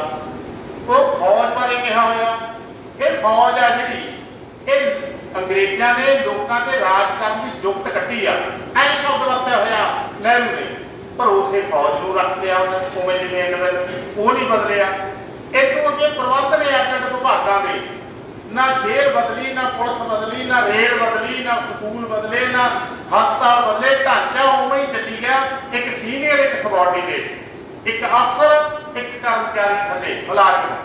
ਇਹ ਵੰਡ ਆ ਜਿਹੜੀ, ਇਹ ਉਸ ਵੇਲੇ ਤੋਂ ਲਗਾਤਾਰ ਉਹਨਾਂ ਦੀ ਬਣੀ ਆਉਂਦੀ ਹੈ ਤੇ ਉਹੀ ਚੱਲਦਾ ਸਿਸਟਮ ਦੇ ਵਿੱਚ ਤਬਦੀਲੀ ਕੋਈ ਨਹੀਂ। ਉਹੀ ਕਾਨੂੰਨ ਵਿਧਾਨ ਦੀਆਂ ਗੱਲਾਂ ਆਉਂਦੀਆਂ ਨੇ। ਹੁਣ ਜਦੋਂ ਲਾਠੀਚਾਰਜ ਕਰਨਾ, ਸਾਨੂੰ ਧਰਨੇ ਤੋਂ ਰੋਕਣਾ, ਉਦੋਂ ਕਹਿੰਦੇ ਵੀ ਕਾਨੂੰਨ ਹੈ, ਤੁਸੀਂ ਕਾਨੂੰਨ ਹੱਥ 'ਚ ਲੈਂਦੇ ਹੋ। ਹੁਣ ਨਾਲੇ ਕਹਿੰਦੇ ਨੇ ਵੀ ਇਸ ਵਿਧਾਨ ਦੇ ਵਿੱਚ ਆਜ਼ਾਦੀਆਂ ਦਿੱਤੀਆਂ ਹੋਈਆਂ ਨੇ, ਤੁਸੀਂ ਵੀ ਯੂਨੀਅਨ ਵੀ ਬਣਾ ਸਕਦੇ ਹੋ, ਤੁਸੀਂ ਆਪਣੇ ਵਿਚਾਰ ਵੀ ਪ੍ਰਗਟਾ ਸਕਦੇ ਹੋ, ਤੁਸੀਂ ਦੇਸ਼ 'ਚ ਕਿਤੇ ਇੱਧਰ ਉੱਧਰ ਵੀ ਜਾ ਸਕਦੇ ਹੋ, ਤੁਸੀਂ ਆਪਣੇ ਵਿਚਾਰਾਂ ਦਾ ਪ੍ਰਗਟਾਵਾ ਖੁੱਲ੍ਹ ਕੇ ਵੀ ਕਰ ਸਕਦੇ ਹੋ, ਤੁਸੀਂ ਆਪਣੇ ਰੋਸ ਦਾ ਮੁਜ਼ਾਹਰਾ ਵੀ ਕਰ ਸਕਦੇ ਹੋ। ਇਹ ਵਿਧਾਨ ਹੀ ਕਿਹਾ ਹੋਇਆ। ਨਾਲੇ ਤਾਂ ਸਾਨੂੰ ਇਹ ਦਿਖਾ ਦਿੰਦੇ ਨੇ, ਨਾਲ ਹੀ ਆ ਕੇ ਛੋਟਾ ਥਾਣੇਦਾਰ ਕਈ ਵਾਰੀ ਹੌਲਦਾਰ ਹੀ ਆਉਂਦਾ ਪਹਿਲਾਂ, ਉਹ ਆ ਕੇ ਕਹਿੰਦੇ ਨੇ ਤੁਸੀਂ ਤਾਂ ਕਾਨੂੰਨ ਹੱਥ 'ਚ ਲੈ ਲਓ, ਤਾਂ ਤੁਹਾਡਾ ਕਾਨੂੰਨ ਹੀ ਨਹੀਂ ਹੈਗਾ। ਇਹ ਕਿਹੜਾ ਕਾਨੂੰਨ ਆ ਉਹ? ਇਹਦਾ ਮਤਲਬ ਜਿਹੜੀਆਂ ਲੜਾਈਆਂ ਉਦੋਂ ਚੱਲੀਆਂ, ਉਸ ਲੜਾਈਆਂ ਦੇ ਦਬਾਅ ਥੱਲੇ ਉਸ ਵੇਲੇ ਜਿਨ੍ਹਾਂ ਨੇ ਰਾਜ ਭਾਗ ਸਾਂਭਿਆ, ਜਿਨ੍ਹਾਂ ਨੇ ਰਾਜ ਭਾਗ ਚਲਾਉਣਾ ਸ਼ੁਰੂ ਕੀਤਾ, ਉਹਨਾਂ ਨੇ ਲੋਕਾਂ ਦੇ ਦਬਾਅ ਥੱਲੇ ਕੁਝ ਚੀਜ਼ਾਂ ਪਾ ਲਈਆਂ ਵਿੱਚ ਕਹਿਣ ਨੂੰ, ਕਿਉਂਕਿ ਖਤਰੇ ਵੱਡੇ ਸੀ, ਮੂਵਮੈਂਟ ਵੱਡੀ ਸੀ, ਲਹਿਰ ਵੱਡੀ ਸੀ। ਉਦੋਂ ਹਰ ਲੋਕਾਂ ਦਾ ਹਰ ਹਿੱਸਾ ਅੰਗਰੇਜ਼ਾਂ ਨੂੰ ਕੱਢਣ ਤੇ ਤੁਰਿਆ ਹੋਇਆ ਸੀ। ਇਸ ਕਰਕੇ ਆਲੇ ਦੁਆਲੇ, ਜਿਵੇਂ ਮੈਂ ਦੱਸਿਆ, ਆਪਣੇ ਦੇਸ਼ ਦੇ ਬਾਹਰੋਂ ਜਿੰਨੀਆਂ ਵੱਡੀਆਂ ਲਹਿਰਾਂ ਸੀ, ਜਿੰਨਾ ਵੱਡਾ ਭਰੋਸਾ ਬਣ ਗਿਆ ਸੀ ਸਮਾਜਵਾਦ ਦੇ ਵਿੱਚ, ਰੂਸ ਤੋਂ ਰੌਸ਼ਨੀ ਲੈਣ ਲੱਗ ਗਏ ਸੀ, ਕਿਤੇ ਇੱਥੇ ਵੀ ਜਿਹੜੀ ਹਨੇਰੀ ਉੱਠੀ ਹੋਈ ਆ, ਇਹਦੀ ਰੰਗਤ ਲਾਲ ਨਾ ਹੋ ਜਾਵੇ, ਇਹ ਹਨੇਰੀ ਨਾ ਆ ਜੇ। ਇਹ ਹਨੇਰੀ ਰੋਕਣ ਵਾਸਤੇ ਉਸ ਸਮੇਂ ਦੇ ਹਾਕਮਾਂ ਨੇ ਕੋਈ ਇਹ ਚੀਜ਼ਾਂ ਲਿਆਂਦੀਆਂ ਵੀ ਠੀਕ ਹੈ, ਇਹਨਾਂ ਨੂੰ ਕੁਛ ਨਾ ਕੁਛ ਕਿਸੇ ਬਰਾਬਰਤਾ ਦਾ ਰਾਜ ਹੋਊਗਾ। ਇਹ ਕਾਨੂੰਨ ਕਹਿੰਦਾ ਉਹਨਾਂ ਦਾ ਵਿਧਾਨ। ਪਰ ਜਿਹੜਾ ਕਾਨੂੰਨ ਜਿਹਨੇ ਲਿਖਿਆ ਇਹ ਸੰਵਿਧਾਨ ਡਾਕਟਰ ਅੰਬੇਦਕਰ ਨੇ, ਉਹਨੇ ਇੱਕ ਗੱਲ ਲਿਖੀ ਆਪਣੀ ਜੀਵਨੀ 'ਚ। ਉਹ ਕਹਿੰਦਾ ਵੀ ਮਿੱਤਰੋ, 26 ਜਨਵਰੀ 1950 ਜਿੱਥੇ ਕਾਨੂੰਨ ਲਾਗੂ, 26 ਜਨਵਰੀ 1950 ਦਾ ਦਿਨ ਆਪਣੇ ਲਈ ਬੜਾ ਹੀ ਦੋਧਾਰੀ ਤਲਵਾਰ ਵਰਗਾ ਦਿਨ ਆ। ਇੱਕ ਪਾਸੇ ਕਹਿੰਦਾ ਆਏ ਆ ਵੀ ਸਿਆਸੀ ਤੌਰ ਤੇ ਆਪਾਂ ਬਰਾਬਰ ਆ, ਸਾਰੇ ਵੋਟ ਪਾਉਣ ਦਾ ਹੱਕ ਤੈਨੂੰ ਵੀ ਆ, ਮੈਨੂੰ ਵੀ ਆ, ਉਹਨੂੰ ਵੀ ਆ, ਉਹਨੂੰ ਵੀ ਆ, ਉਹਨੂੰ ਵੀ ਆ, ਸਾਰੇ ਬਰਾਬਰ, ਇੱਕ ਬੰਦੇ ਦੀ ਇੱਕ ਵੋਟ। ਪਰ ਕਹਿੰਦਾ ਆਰਥਿਕ ਤੌਰ ਤੇ ਕਹਾਣੀ ਬਣਦਾ, ਆਰਥਿਕ ਤੌਰ ਤੇ ਬਰਾਬਰ ਨਹੀਂ, ਆਪਣੀ ਵੀ ਕਹਿੰਦਾ ਉਹਨੂੰ, ਜਿਹਨੂੰ ਕਹਿੰਦੇ ਨੇ ਵੀ ਵਿਧਾਨ ਲਿਖਿਆ, ਇਹ ਵਿਧਾਨ ਪ੍ਰਵਾਨ ਕੀਤਾ ਸਰਕਾਰ ਨੇ ਵੀ ਆਰਥਿਕ ਕਹਾਣੀ ਵੰਡ ਰਹੂ। ਵੱਡੇ ਜ਼ਮੀਨਦਾਰਾਂ ਕੋਲੇ, ਆਪਣੇ ਮੁਲਕ ਦੇ 2.5% ਕਿਸਾਨ ਜਿਹੜੇ ਜ਼ਮੀਨਾਂ ਦੇ ਮਾਲਕ ਨੇ, 2.5% ਜ਼ਮੀਨ ਮਾਲਕਾਂ ਕੋਲੇ ਆਪਣੀ ਜ਼ਮੀਨ 'ਚ 40 ਕਰੋੜ ਏਕੜ ਦੇ ਵਿੱਚੋਂ 27 ਕਰੋੜ ਕਾਇਮ ਰਹੂਗੀ। ਇਹ ਉਹਦੀ ਮੰਨ ਲਿਆ। ਜਿਹੜੀਆਂ ਮਗਰੋਂ ਨੀਤੀਆਂ ਲਿਆਏ, ਇਹਨੇ ਹੋਰ ਖਿੱਚਤੀ ਜ਼ਮੀਨ ਉਧਰ ਨੂੰ ਇਕੱਠੀ ਕਰਤੀ ਜ਼ਮੀਨ ਵੱਲ ਨੂੰ। 17% ਕਿਸਾਨਾਂ ਤੋਂ ਜ਼ਮੀਨ ਹੀ ਖੜਾ ਕੇ, ਜ਼ਮੀਨ ਇੰਨੀ ਕਿ 17% ਕਿਸਾਨਾਂ ਕੋਲੇ ਅੱਜ ਦੀ ਤੇਜ਼ 'ਚ ਇਹ ਸਾਰੇ ਉਹਨਾਂ ਵੱਡੀਆਂ ਢੇਰੀਆਂ ਵਾਲੇ ਕੋਲੇ ਜਾ ਵੜੇ। ਹਾਲਾਂਕਿ ਸੂਟਖੋਰਾਂ ਕੋਲੇ ਵੀ ਜਾ ਵੜੀ, ਆੜ੍ਹਤੀਆਂ ਕੋਲੇ ਵੀ ਜਾ ਵੜੀ, ਵੱਡੇ ਜ਼ਮੀਨਦਾਰਾਂ ਦੀਆਂ ਢੇਰੀਆਂ ਵੀ ਵੱਡੀਆਂ ਹੋ ਗਈਆਂ। ਮਤਲਬ ਇਹ ਚੀਜ਼ ਉਹਨਾਂ ਨੇ ਉਦੋਂ ਸਾਡੇ ਸਾਹਮਣੇ ਲਿਆਂਦੀ ਵੀ ਆਹ ਉਹਨਾਂ ਨੇ ਕੰਮ ਕੀਤਾ, ਇਸ ਤਰ੍ਹਾਂ ਦਾ ਢਾਂਚਾ ਬਣਾਇਆ ਉਹਨਾਂ ਨੇ। ਤੇ ਜਿਹੜਾ 15 ਅਗਸਤ ਤੋਂ ਬਾਅਦ ਜਿਸ ਤਰੀਕੇ ਨਾਲ ਚੱਲ ਗਿਆ 15 15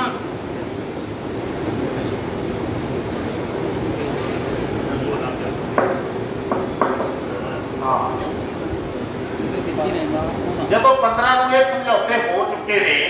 ਉਸ ਤੋਂ ਬਾਅਦ ਸਰਕਾਰਾਂ ਚੱਲੀਆਂ ਉਹਨਾਂ ਦੇ ਕਾਨੂੰਨ ਮੁਤਾਬਕ ਸਰਕਾਰਾਂ ਚੱਲੀਆਂ ਨੇ। ਜਿਹੜੀਆਂ ਗੱਲਾਂ ਉਹਨਾਂ ਨੇ ਵਿੱਚ ਕਹੀਆਂ ਨੇ ਉਹ ਤੋਂ ਬਾਹਰੀਆਂ ਹੋ ਕੇ ਵੀ ਚੱਲੀਆਂ ਨੇ। ਹੁਣ ਤਾਂ ਦੌਰ ਇਹ ਜਿਹਾ ਆ ਗਿਆ 2022 ਦਾ, ਜਿੱਥੇ ਜਿਵੇਂ ਪਹਿਲਾਂ ਰਾਜਿਆਂ ਮਹਾਰਾਜਿਆਂ ਦੇ ਮੂੰਹੋਂ ਨਿਕਲਿਆ ਹੋਇਆ ਸ਼ਬਦ ਹੀ ਕਾਨੂੰਨ ਹੁੰਦਾ ਸੀ, ਉਹੀ ਜੱਜ ਹੁੰਦੇ ਸੀ, ਉਹੀ ਵਕੀਲ ਹੁੰਦੇ ਸੀ। ਇਸੇ ਤਰ੍ਹਾਂ ਹੀ ਹੁਣ ਜੋ ਇਸ ਮੌਕੇ ਹੁਕਮ ਕਰਾਉਣ ਦੀ ਤਾਕਤ ਆ ਦੇਸ਼ ਦੇ ਅੰਦਰ, ਉਹਨਾਂ ਦਾ ਮੁਖੀਆ ਮੋਦੀ, ਉਹਦੇ ਮੂੰਹ ਚੋਂ ਨਿਕਲਿਆ ਹੋਇਆ ਕੋਈ ਵੀ ਸ਼ਬਦ ਕਾਨੂੰਨ ਵਰਗਾ ਹੀ ਆ। ਕਿਸੇ ਨੂੰ ਫੜ ਕੇ ਅੰਦਰ ਦੇ ਦਿਓ, ਕਿਸੇ ਤੇ ਪਰਚਾ ਦਰਜ ਕਰ ਦਿਓ, ਕਿਸੇ ਦੀ ਇੱਕ ਕਾਤਲ ਨੂੰ ਬਰੀ ਕਰਾ ਦਿਓ, ਸੜਕਾਂ ਤੇ ਫੇਰੋ, ਤੇ ਕਿਸੇ ਨੂੰ ਕਾਤਲ ਨੂੰ ਮਿਨਿਸਟਰ ਬਣਾ ਦਿਓ ਵੱਡਾ, ਚਾਹੇ ਲੋਕਾਂ ਨੇ ਵੋਟ ਪਾਈ ਚਾਹੇ ਨਾ ਪਾਈ। ਜਿਹੜੀਆਂ ਵੋਟਾਂ ਦਾ ਰਾਜ ਉਦੋਂ ਲੈ ਕੇ ਆਏ, ਲੋਕਾਂ ਨੂੰ ਮੂੰਹ ਦਿਖਾਵੇ ਵਾਸਤੇ ਰੱਖਿਆ ਵੀ 18 ਸਾਲਾਂ ਤੱਕ ਹਰ ਕਿਸੇ ਨੂੰ ਆਖੋ, ਹੁਣ 12 ਨਹੀਂ, ਹੁਣ ਸਾਰਿਆਂ ਨੂੰ ਹੱਕ ਆ ਵੋਟ ਦਾ। ਇੱਕ ਪਾਸੇ ਇਹ ਡਰਾਮਾ ਕੀਤਾ ਗਿਆ, ਦੂਜੇ ਪਾਸੇ ਢਾਂਚੇ ਦੇ ਅੰਦਰ ਇਹ ਰੱਖਿਆ ਗਿਆ ਕਿ ਨਹੀਂ, ਇਹਨਾਂ ਨਾਲ ਨਹੀਂ, ਕੁਝ ਉਹੋ ਜਿਹੇ ਸੰਗਠਨ ਨੇ ਜਿਹੜੇ ਸਰਕਾਰਾਂ ਚਲਾਉਣਗੇ। ਕੇਂਦਰ ਦੇ ਵਿੱਚ ਨੀਤੀ ਆਯੋਗ ਆ, ਪਲੈਨਿੰਗ ਕਮਿਸ਼ਨ ਆ, ਪਹਿਲਾਂ ਉਹ ਸਰਕਾਰਾਂ ਚਲਾਉਂਦੇ ਨੇ, ਉਹ ਤੈਅ ਕਰਦੇ ਨੇ ਸਰਕਾਰ ਕਿੱਥੋਂ ਪੈਸੇ ਇਕੱਠੇ ਕਰੇ, ਸਰਕਾਰ ਇਕੱਠਾ ਹੋਇਆ ਪੈਸਾ ਕਿੱਥੇ ਲਾਵੇ। ਜਿਹੜਾ ਬਜਟ ਬਣਾਉਂਦਾ ਕੋਈ ਵਿੱਤ ਮੰਤਰੀ ਆ, ਚਾਹੇ ਕਦੇ ਜੇਤਲੀ ਬਣਾ ਲਵੇ, ਚਾਹੇ ਹੁਣ ਬੀਬੀ ਸੀਤਾਰਮਨ ਨਿਰਮਲਾ ਲੱਗੀ ਹੋਈ ਆ ਉਹ ਬਣਾ ਲਵੇ, ਚਾਹੇ ਇੱਥੇ ਮਨਪ੍ਰੀਤ ਬਣਾ ਲਵੇ, ਚਾਹੇ ਹਰਪਾਲ ਸਿੰਘ ਚੀਮਾ ਬਣਾ ਲਵੇ। ਇਹ ਸਾਰੇ ਬਜਟ ਨੀਤੀ ਆਯੋਗ ਤੈਅ ਕਰ ਦਿੰਦੇ ਨੇ ਪਹਿਲਾਂ ਰਿਪੋਰਟਾਂ ਪੇਸ਼ ਕਰਕੇ, ਤੇ ਚੁਣੇ ਹੋਏ ਕਿੰਨੇ ਡੰਡ ਪਾਈ ਜਾਣ ਵੀ ਅਸੀਂ ਪੜ੍ਹੇ ਲਿਖੇ ਆ, ਸਾਡੇ ਕੋਲ 15 ਡਾਕਟਰ ਨੇ, 20 ਵਕੀਲ ਨੇ, ਸਾਡੇ ਪ੍ਰੋਫੈਸਰ ਨੇ, ਸਾਡੇ 'ਚ ਅਸੀਂ ਬਹੁਤ ਪੜ੍ਹੇ ਲਿਖੇ ਆ। ਪਰ ਨਹੀਂ, ਉਹਨਾਂ ਨੂੰ ਤਾਂ ਜਦੋਂ ਸਲਾਹ ਲੈਣੀ ਆ, ਜਦੋਂ ਸਰਕਾਰ ਚੱਲਣੀ ਆ, ਉਦੋਂ ਰਜਿੰਦਰ ਗੁਪਤਾ ਟਰਾਈਡੈਂਟ ਵਾਲੇ ਰਾਹੀਂ ਚੱਲਣੀ ਆ। ਅਕਾਲੀ ਚਲਾਉਂਦੇ ਰਹਿੰਦੇ। ਮਨਟੇਕ ਸਿੰਘ ਆਲੂਵਾਲੀਏ ਦੇ ਘਰ ਵਾਲੀ ਸੀਗੀ ਈਸਰ ਆਲੂਵਾਲੀਆ, ਉਹਦੀ ਸਲਾਹ ਨਾਲ ਚੱਲਦੀ ਰਹੀ ਆ ਅਕਾਲੀਆਂ ਦੀ ਸਰਕਾਰ, ਤੇ ਕੈਪਟਨ ਦੀ ਸਰਕਾਰ ਸੁਰੇਸ਼ ਕੁਮਾਰ ਦੇ ਹਿਸਾਬ ਨਾਲ ਚੱਲਦੀ ਰਹੀ ਆ, ਤੇ ਹੁਣ ਵਾਲੀ ਸਰਕਾਰ ਟਰਾਈਡੈਂਟ ਵਾਲੇ ਗੁਪਤੇ ਦੇ ਹਿਸਾਬ ਨਾਲ ਚੱਲਣੀ ਆ। ਜੇ ਸਰਕਾਰਾਂ ਇਹਨਾਂ ਦੇ ਹਿਸਾਬ ਨਾਲ ਚੱਲਣੀਆਂ ਨੇ, ਲੋਕਾਂ ਨੂੰ ਵੋਟ ਦੇ ਹੱਕ ਦਾ ਕੋਈ ਮਤਲਬ ਨਹੀਂ। ਇਹਦੇ 'ਚ ਸੰਵਿਧਾਨਤਾ ਇਹੀ ਜਿਹੀ ਚੀਜ਼ ਆ। ਜਿਹੜੀ ਗੱਲ ਅੰਬੇਦਕਰ ਨੇ ਕਹੀ ਆ, ਉਹ ਗੱਲ ਉਦੋਂ ਵੀ ਵੱਧ ਗਈ, ਸਿਆਸੀ ਤੌਰ ਤੇ ਵੀ ਬਰਾਬਰਤਾ ਨਹੀਂ ਰਹੀ। ਤੇ ਵੈਸੇ ਵੀ ਕਿਸੇ ਮੁਲਕ ਦੇ ਅੰਦਰ ਇਹ ਭਰਮ ਜੇ ਕੋਈ ਪਾਲਦਾ ਕਿ ਸਿਆਸੀ ਆਜ਼ਾਦੀ ਤਾਂ ਮਿਲੇਗੀ, ਆਰਥਿਕ ਆਜ਼ਾਦੀ ਨਹੀਂ ਮਿਲੀ, ਇਹ ਭਰਮ ਹੈ। ਇਹ ਰਹਿ ਨਹੀਂ ਸਕਦੀਆਂ, ਦੋਏ ਚੀਜ਼ਾਂ ਜੁੜਦੀਆਂ ਭੈਣਾਂ ਨੇ। ਇਹ ਆਰਥਿਕ ਆਜ਼ਾਦੀ ਵੀ, ਰਾਜਨੀਤਿਕ ਆਜ਼ਾਦੀ ਵੀ। ਰਾਜਨੀਤਿਕ ਆਜ਼ਾਦੀ ਦਾ ਜਿਹੜਾ ਪ੍ਰਗਟਾਵਾ ਉਹ ਕਿਸੇ ਦੀ ਆਰਥਿਕਤਾ ਰਾਹੀਂ ਹੁੰਦਾ। ਉਹ ਜੋ ਆਰਥਿਕਤਾ ਕਿਸੇ ਦੀ, ਉਹੀ ਉਹਦੀ ਸਿਆਸਤ ਹੁੰਦੀ ਹੈ ਬੰਦੇ ਦੀ। ਇਸ ਕਰਕੇ ਉਹੀ ਦੇਸ਼ ਦੀ ਸਿਆਸਤ। ਇਹ ਇਕੱਠੀਆਂ ਜੇ ਕੋਈ ਟਕਰਾਵੀਆਂ ਨੇ ਇਹ ਕਿ ਹਾਂ ਰਾਜਨੀਤਿਕ ਆਜ਼ਾਦੀ ਤਾਂ ਹੋਊਗੀ, ਆਰਥਿਕ ਆਜ਼ਾਦੀ ਨੂੰ ਇਹ ਟਕਰਾਵੀ ਚੀਜ਼ ਆ। ਟਕਰਾਵੀ ਕਾਨੂੰਨੀ ਪਾਲਾ ਚੱਲਦੀ ਰਹਿੰਦੀ। ਜਦੋਂ ਸਾਲ 75 ਹੋ ਗਏ, 75 ਸਾਲਾਂ 'ਚ ਕਿਵੇਂ ਚੱਲੀ ਜਾਂਦੀ ਹੈ ਇਹ? ਇਸ ਕਰਕੇ ਨਹੀਂ ਹੈਗੀ। ਦੋਨਾਂ ਥਾਵਾਂ ਤੇ ਕਾਣੀ ਵੰਡੂਗੀ। ਇਹ ਤੈਅ ਹੋ ਗਿਆ ਵੀ ਕਰੋੜਾਂ ਅਰਬਾਂ ਵਾਲੇ ਸਰਕਾਰਾਂ 'ਚ ਜਾਣਗੇ ਜਾਂ ਜਾ ਕੇ ਕਰੋੜਾਂ ਅਰਬਾਂ ਵਾਲੇ ਬਣ ਜਾਣਗੇ। ਮਤਲਬ ਇਹ ਮਾਹੌਲ ਤੈਅ ਹੋ ਗਿਆ ਤੇ ਚੁਣੇ ਹੋਏ ਦੀ ਕੋਈ ਨਹੀਂ ਚੱਲਣੀ। ਮਗਰ ਬੈਠੀਆਂ ਤਾਕਤਾਂ ਨੇ ਜਿਨ੍ਹਾਂ ਨੂੰ ਚਾਹੇ ਸਲਾਹਕਾਰ ਕਹਿ ਦੇਣ, ਚਾਹੇ ਕਿਸੇ ਅਫਸਰ ਦਾ ਨਾਮ ਦੇ ਦੇਣ, ਉਹਦਾ ਦੇ ਦੇਣ ਵੀ ਹਾਂ ਇਹ ਸੈਕਟਰੀ ਆ ਜੀ, ਇਹ ਵੀ ਇਹ ਡਾਇਰੈਕਟਰ ਆ ਕਿਸੇ ਮਹਿਕਮੇ ਦਾ, ਚਾਹੇ ਇਹ ਚੇਅਰਮੈਨ ਕਹਿ ਦੇਣ। ਚਲਾਉਣਾ ਉਹਨਾਂ ਨੇ ਆ ਸਰਕਾਰਾਂ। ਇਸ ਕਰਕੇ ਲੋਕਾਂ ਵਾਸਤੇ ਭਰਮ ਜਿਹੜਾ ਹਰ 5 ਸਾਲਾਂ ਬਾਅਦ ਉਹ ਫਿਰਕਦੇ ਨੇ ਨਵੀਆਂ ਲਿਫਾਫੀਆਂ ਨਾਲ, ਨਵੇਂ ਲਫ਼ਜ਼ਾਂ ਦੇ ਨਾਲ, ਤੇ ਲੋਕ ਉਸ ਗੇੜ 'ਚ ਫਸ ਜਾਂਦੇ ਨੇ ਤੇ ਉਹ ਫੇਰ ਜਿੱਤ ਜਾਂਦੇ ਨੇ। ਕਹਿਣ ਨੂੰ ਉਹਨਾਂ ਵਾਸਤੇ ਆਧਾਰ ਬਣ ਜਾਂਦਾ ਵੀ ਦੇਖੋ ਲੋਕਾਂ ਦੀ ਦੁਨੀਆ। ਹੁਣ ਜਦੋਂ ਕੋਈ ਬੋਲਦੇ ਨੇ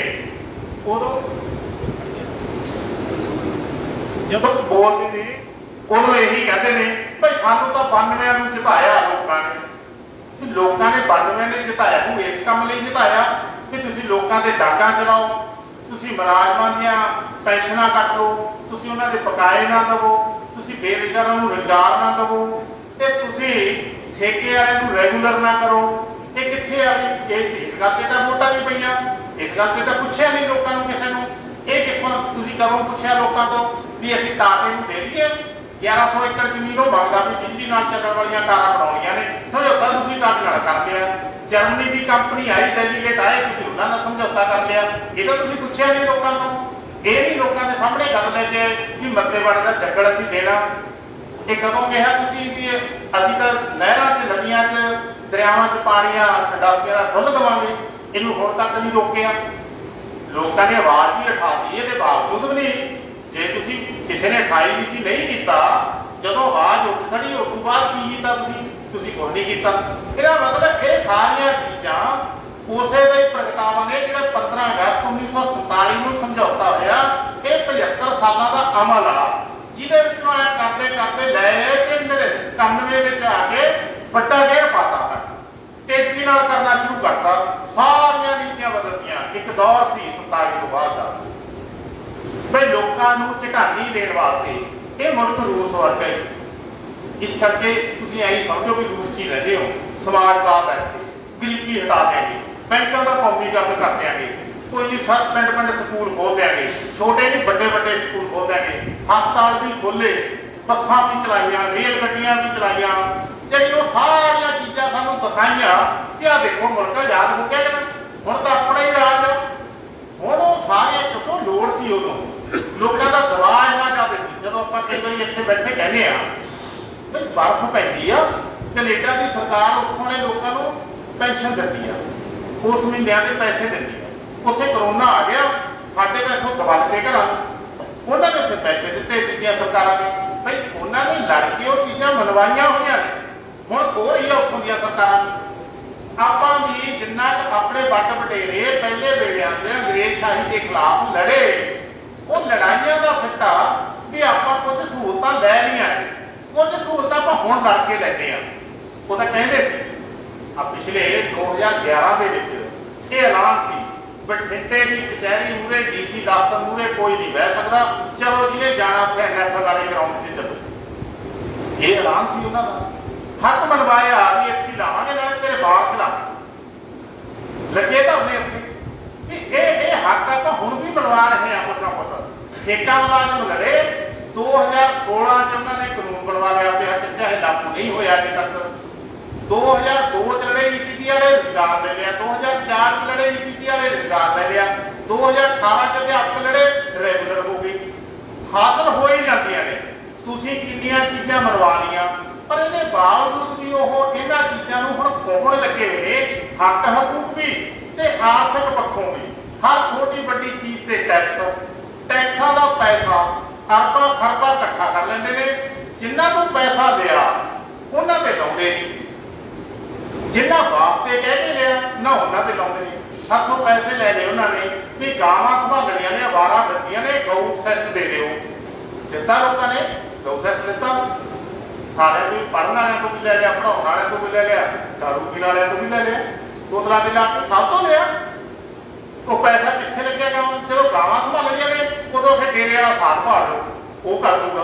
ਉਹਨੂੰ ਕਹਿ ਦਿੰਦੇ ਉਹਦੇ ਕੋਲੇ ਹੁੰਦੀ ਆ, ਖੁੱਲੀ ਜ਼ਮੀਨ ਦੱਬੀ ਹੁੰਦੀ ਆ, ਉੱਥੇ ਲੱਗਦਾ ਲੈ ਛੱਡ ਲਓ ਇੱਥੇ ਫੀਲਡ 'ਚ ਸਾਡੇ, ਉਹ ਸੰਭਾਲ ਲੈਂਦੇ ਨੇ ਵੀ ਤੁਸੀਂ ਕਿੱਥੇ ਚਲਾਉਂਦੇ ਹੋ। ਉਹ ਸਾਰੇ ਦਾ ਸਾਰਾ ਪੈਸਾ ਲੱਗਦਾ ਕਾਰਪੋਰੇਟਾਂ ਦੇ ਕਰਜ਼ੇ ਮਾਫ ਕਰਨ ਵਾਸਤੇ, ਉਹਨਾਂ ਦੀਆਂ ਟੈਕਸ ਛੋਟਾਂ ਦੇਣ ਵਾਸਤੇ। ਤੇ ਲਗਾਤਾਰ ਇਸ ਤਰ੍ਹਾਂ ਦਾ ਕਾਨੂੰਨ ਬਣਦਾ 91 'ਚ ਆ ਕੇ ਉਹਨਾਂ ਨੇ ਇਸੇ ਨੂੰ ਤੇਜ਼ ਕਰਤਾ। ਹੁਣ ਉਹ ਸਾਰੀਆਂ ਚੀਜ਼ਾਂ ਜਿਹੜੀਆਂ ਪਹਿਲਾਂ ਸਰਕਾਰੀ ਕੀਤੀਆਂ ਸਾਰਿਆਂ ਦਾ ਪੁੱਠਾ ਜਿਹੜਾ ਦੇ ਕੇ ਹੁਣ ਪ੍ਰਾਈਵੇਟਾਂ ਦੇ ਹੱਥ 'ਚ, ਕਿਉਂਕਿ ਐਸਟੈਬਲਿਸ਼ ਹੋ ਗਿਆ, ਚੱਲ ਪਈਆਂ ਹੋ। ਸਰਕਾਰ ਨੇ ਇੱਕ ਕਾਨੂੰਨ ਬਣਾਤਾ ਬਿਲਡ ਆਪਰੇਟ ਟ੍ਰਾਂਸਫਰ। ਬਿਲਡ ਮਤਲਬ ਬਣਾਓ, ਆਪਰੇਟ ਮਤਲਬ ਚਲਾਓ, ਟ੍ਰਾਂਸਫਰ ਦਾ ਮਤਲਬ ਬਦਲ ਦਿਓ, ਦੇ ਦਿਓ ਉਹਨਾਂ ਨੂੰ। ਮਤਲਬ ਬਣਾ ਕੇ ਚਲਾ ਕੇ ਉਹਨਾਂ ਨੂੰ ਸੰਭਾਉਣੇ ਨੇ। ਸਕੂਲਾਂ ਦੀਆਂ ਕਲੀਆਂ ਐਵੇਂ ਨਹੀਂ ਹੋ ਜਾਂਦੀਆਂ। ਤੇ ਉਹ ਕਹਿੰਦੇ ਸਮਾਰਟ ਸਕੂਲ ਬਣ ਗਿਆ ਜੀ, ਇਹਦਾ ਮਤਲਬ ਖਰੀਦਦਾਰ ਵਧਾ ਰਹੇ ਨੇ। ਕੌਣ ਲਊ ਇਹਨਾਂ? ਲਏ ਹੋਏ ਨੇ ਪਹਿਲਾਂ ਕੁਝ ਕੰਪਨੀਆਂ ਨੇ। ਭਾਰਤੀ ਫਾਊਂਡੇਸ਼ਨ ਦੇ ਆਪਣੇ ਪੰਜਾਬ ਦੇ ਵਿੱਚ ਸਕੂਲ ਚੱਲਦੇ ਨੇ ਵੱਡੇ ਵੱਡੇ, ਸਰਕਾਰੀ ਬਣੇ ਹੋਏ ਸੀ, ਸਰਕਾਰੀ ਥਾਵਾਂ ਤੇ ਬਣੇ ਹੋਏ ਨੇ। ਇੱਥੇ ਲਰਨ ਟੂਡੇ ਵਾਲਿਆਂ ਦੇ ਸਕੂਲ ਨੇ, ਇੱਥੇ ਮਜ਼ਬੂਤ ਫਨਾਂਸ ਵਾਲਿਆਂ ਦੇ ਸਕੂਲ ਨੇ। ਸਾਰੇ ਪਹਿਲਾਂ ਸਰਕਾਰੀ ਸਕੂਲ ਹੁੰਦੇ, ਉਹੀ ਐ ਤਬਦੀਲ ਕਰਦੇ ਜਾਂਦੇ ਨੇ। ਉਹ ਹੌਲੀ ਹੌਲੀ ਮੁਲਾਜ਼ਮ ਘਟਾਉਂਦੇ ਜਾਂਦੇ ਨੇ, ਨੌਕਰੀਆਂ ਘਟਾਉਂਦੇ ਜਾਂਦੇ ਨੇ ਤੇ ਪ੍ਰਾਈਵੇਟ ਕੰਪਨੀਆਂ ਵੱਡੀਆਂ ਤਕਨੀਕਾਂ ਉੱਚੀਆਂ ਜਿਹੜੀਆਂ ਵਿਦੇਸ਼ਾਂ ਨਾਲ ਚੱਲਣ ਵਾਲੇ ਉਹ ਚਲਾਉਂਦੇ ਨੇ। ਇਸ ਕਰਕੇ ਮੁਲਕ ਤਾਂ ਜਿਹੜਾ ਅੱਜ ਹਾਲਤ 'ਚ ਪਹੁੰਚੇ ਆਪਾਂ, ਇਸ ਹਾਲਤ ਨੂੰ ਜਦੋਂ ਬਦਲਣ ਵਾਸਤੇ ਗੱਲ ਕਰਦੇ ਆ ਤਾਂ ਬਦਲ ਕੇ ਆਹ ਚੀਜ਼ਾਂ ਨੂੰ ਆਪਾਂ ਨੂੰ ਧਿਆਨ 'ਚ ਰੱਖਣਾ ਪਊ ਕਿ ਆਪਣੇ ਦੇਸ਼ ਦੇ ਅੰਦਰ ਅਜਿਹੀਆਂ ਲਹਿਰਾਂ ਪਹਿਲਾਂ ਚੱਲੀਆਂ ਨੇ। ਇਹਨਾਂ ਲਹਿਰਾਂ ਨੂੰ ਸੁਣਨਾ, ਇਹਨਾਂ ਲਹਿਰਾਂ ਨੂੰ ਪੜ੍ਹਨਾ, ਇਹਨਾਂ ਲਹਿਰਾਂ ਨੂੰ ਵਾਚਣਾ, ਇਹਨਾਂ ਲਹਿਰਾਂ ਤੋਂ ਸਿੱਖਣਾ, ਉਹਦੇ ਤਜਰਬੇ ਨੂੰ ਕੱਟ ਕਰਨਾ ਤੇ ਉਸ ਤਜਰਬੇ ਦੇ ਆਧਾਰ ਤੇ ਹੁਣ ਲਹਿਰਾਂ ਅੱਗੇ ਵਧਾਉਣ ਦੀ ਲੋੜ ਆ। ਮੁਲਕ ਇਹ ਨਹੀਂ ਵੀ ਆਈ ਤੁਰਿਆ ਹੋਇਆ ਪਹਿਲਾਂ ਤੋਂ, ਮੁਲਕ ਦੇ ਵਿੱਚ ਬਥੇਰੇ ਤਮਾਮ ਲੋਕਾਂ ਦੀਆਂ ਲਹਿਰਾਂ ਦੇ ਉੱਠੇ ਨੇ, ਹਥਿਆਰ ਚੱਕ ਕੇ ਵੀ ਲੋਕ ਲੜੇ ਨੇ। ਅੱਜ ਵੀ ਦੇਸ਼ ਦੇ ਅੰਦਰ ਬਹੁਤ ਸਾਰੇ ਸਟਰਗਲਾਂ ਨੇ, ਬਹੁਤ ਸਾਰੇ ਘੋਲ ਨੇ, ਤੇ ਕਈ ਅਜਿਹੇ ਘੋਲ ਵੀ ਨੇ ਜਿਹੜੇ ਹਥਿਆਰ ਚੱਕੀ ਫਿਰਦੇ ਨੇ। ਅਜੇ ਬਹੁਤ ਸਾਰੇ ਇਲਾਕੇ ਇਹ ਜਿਹੇ ਨੇ ਜਿੱਥੇ ਜਥੇਬੰਦੀਆਂ ਵੀ ਨਹੀਂ ਬਣੀਆਂ।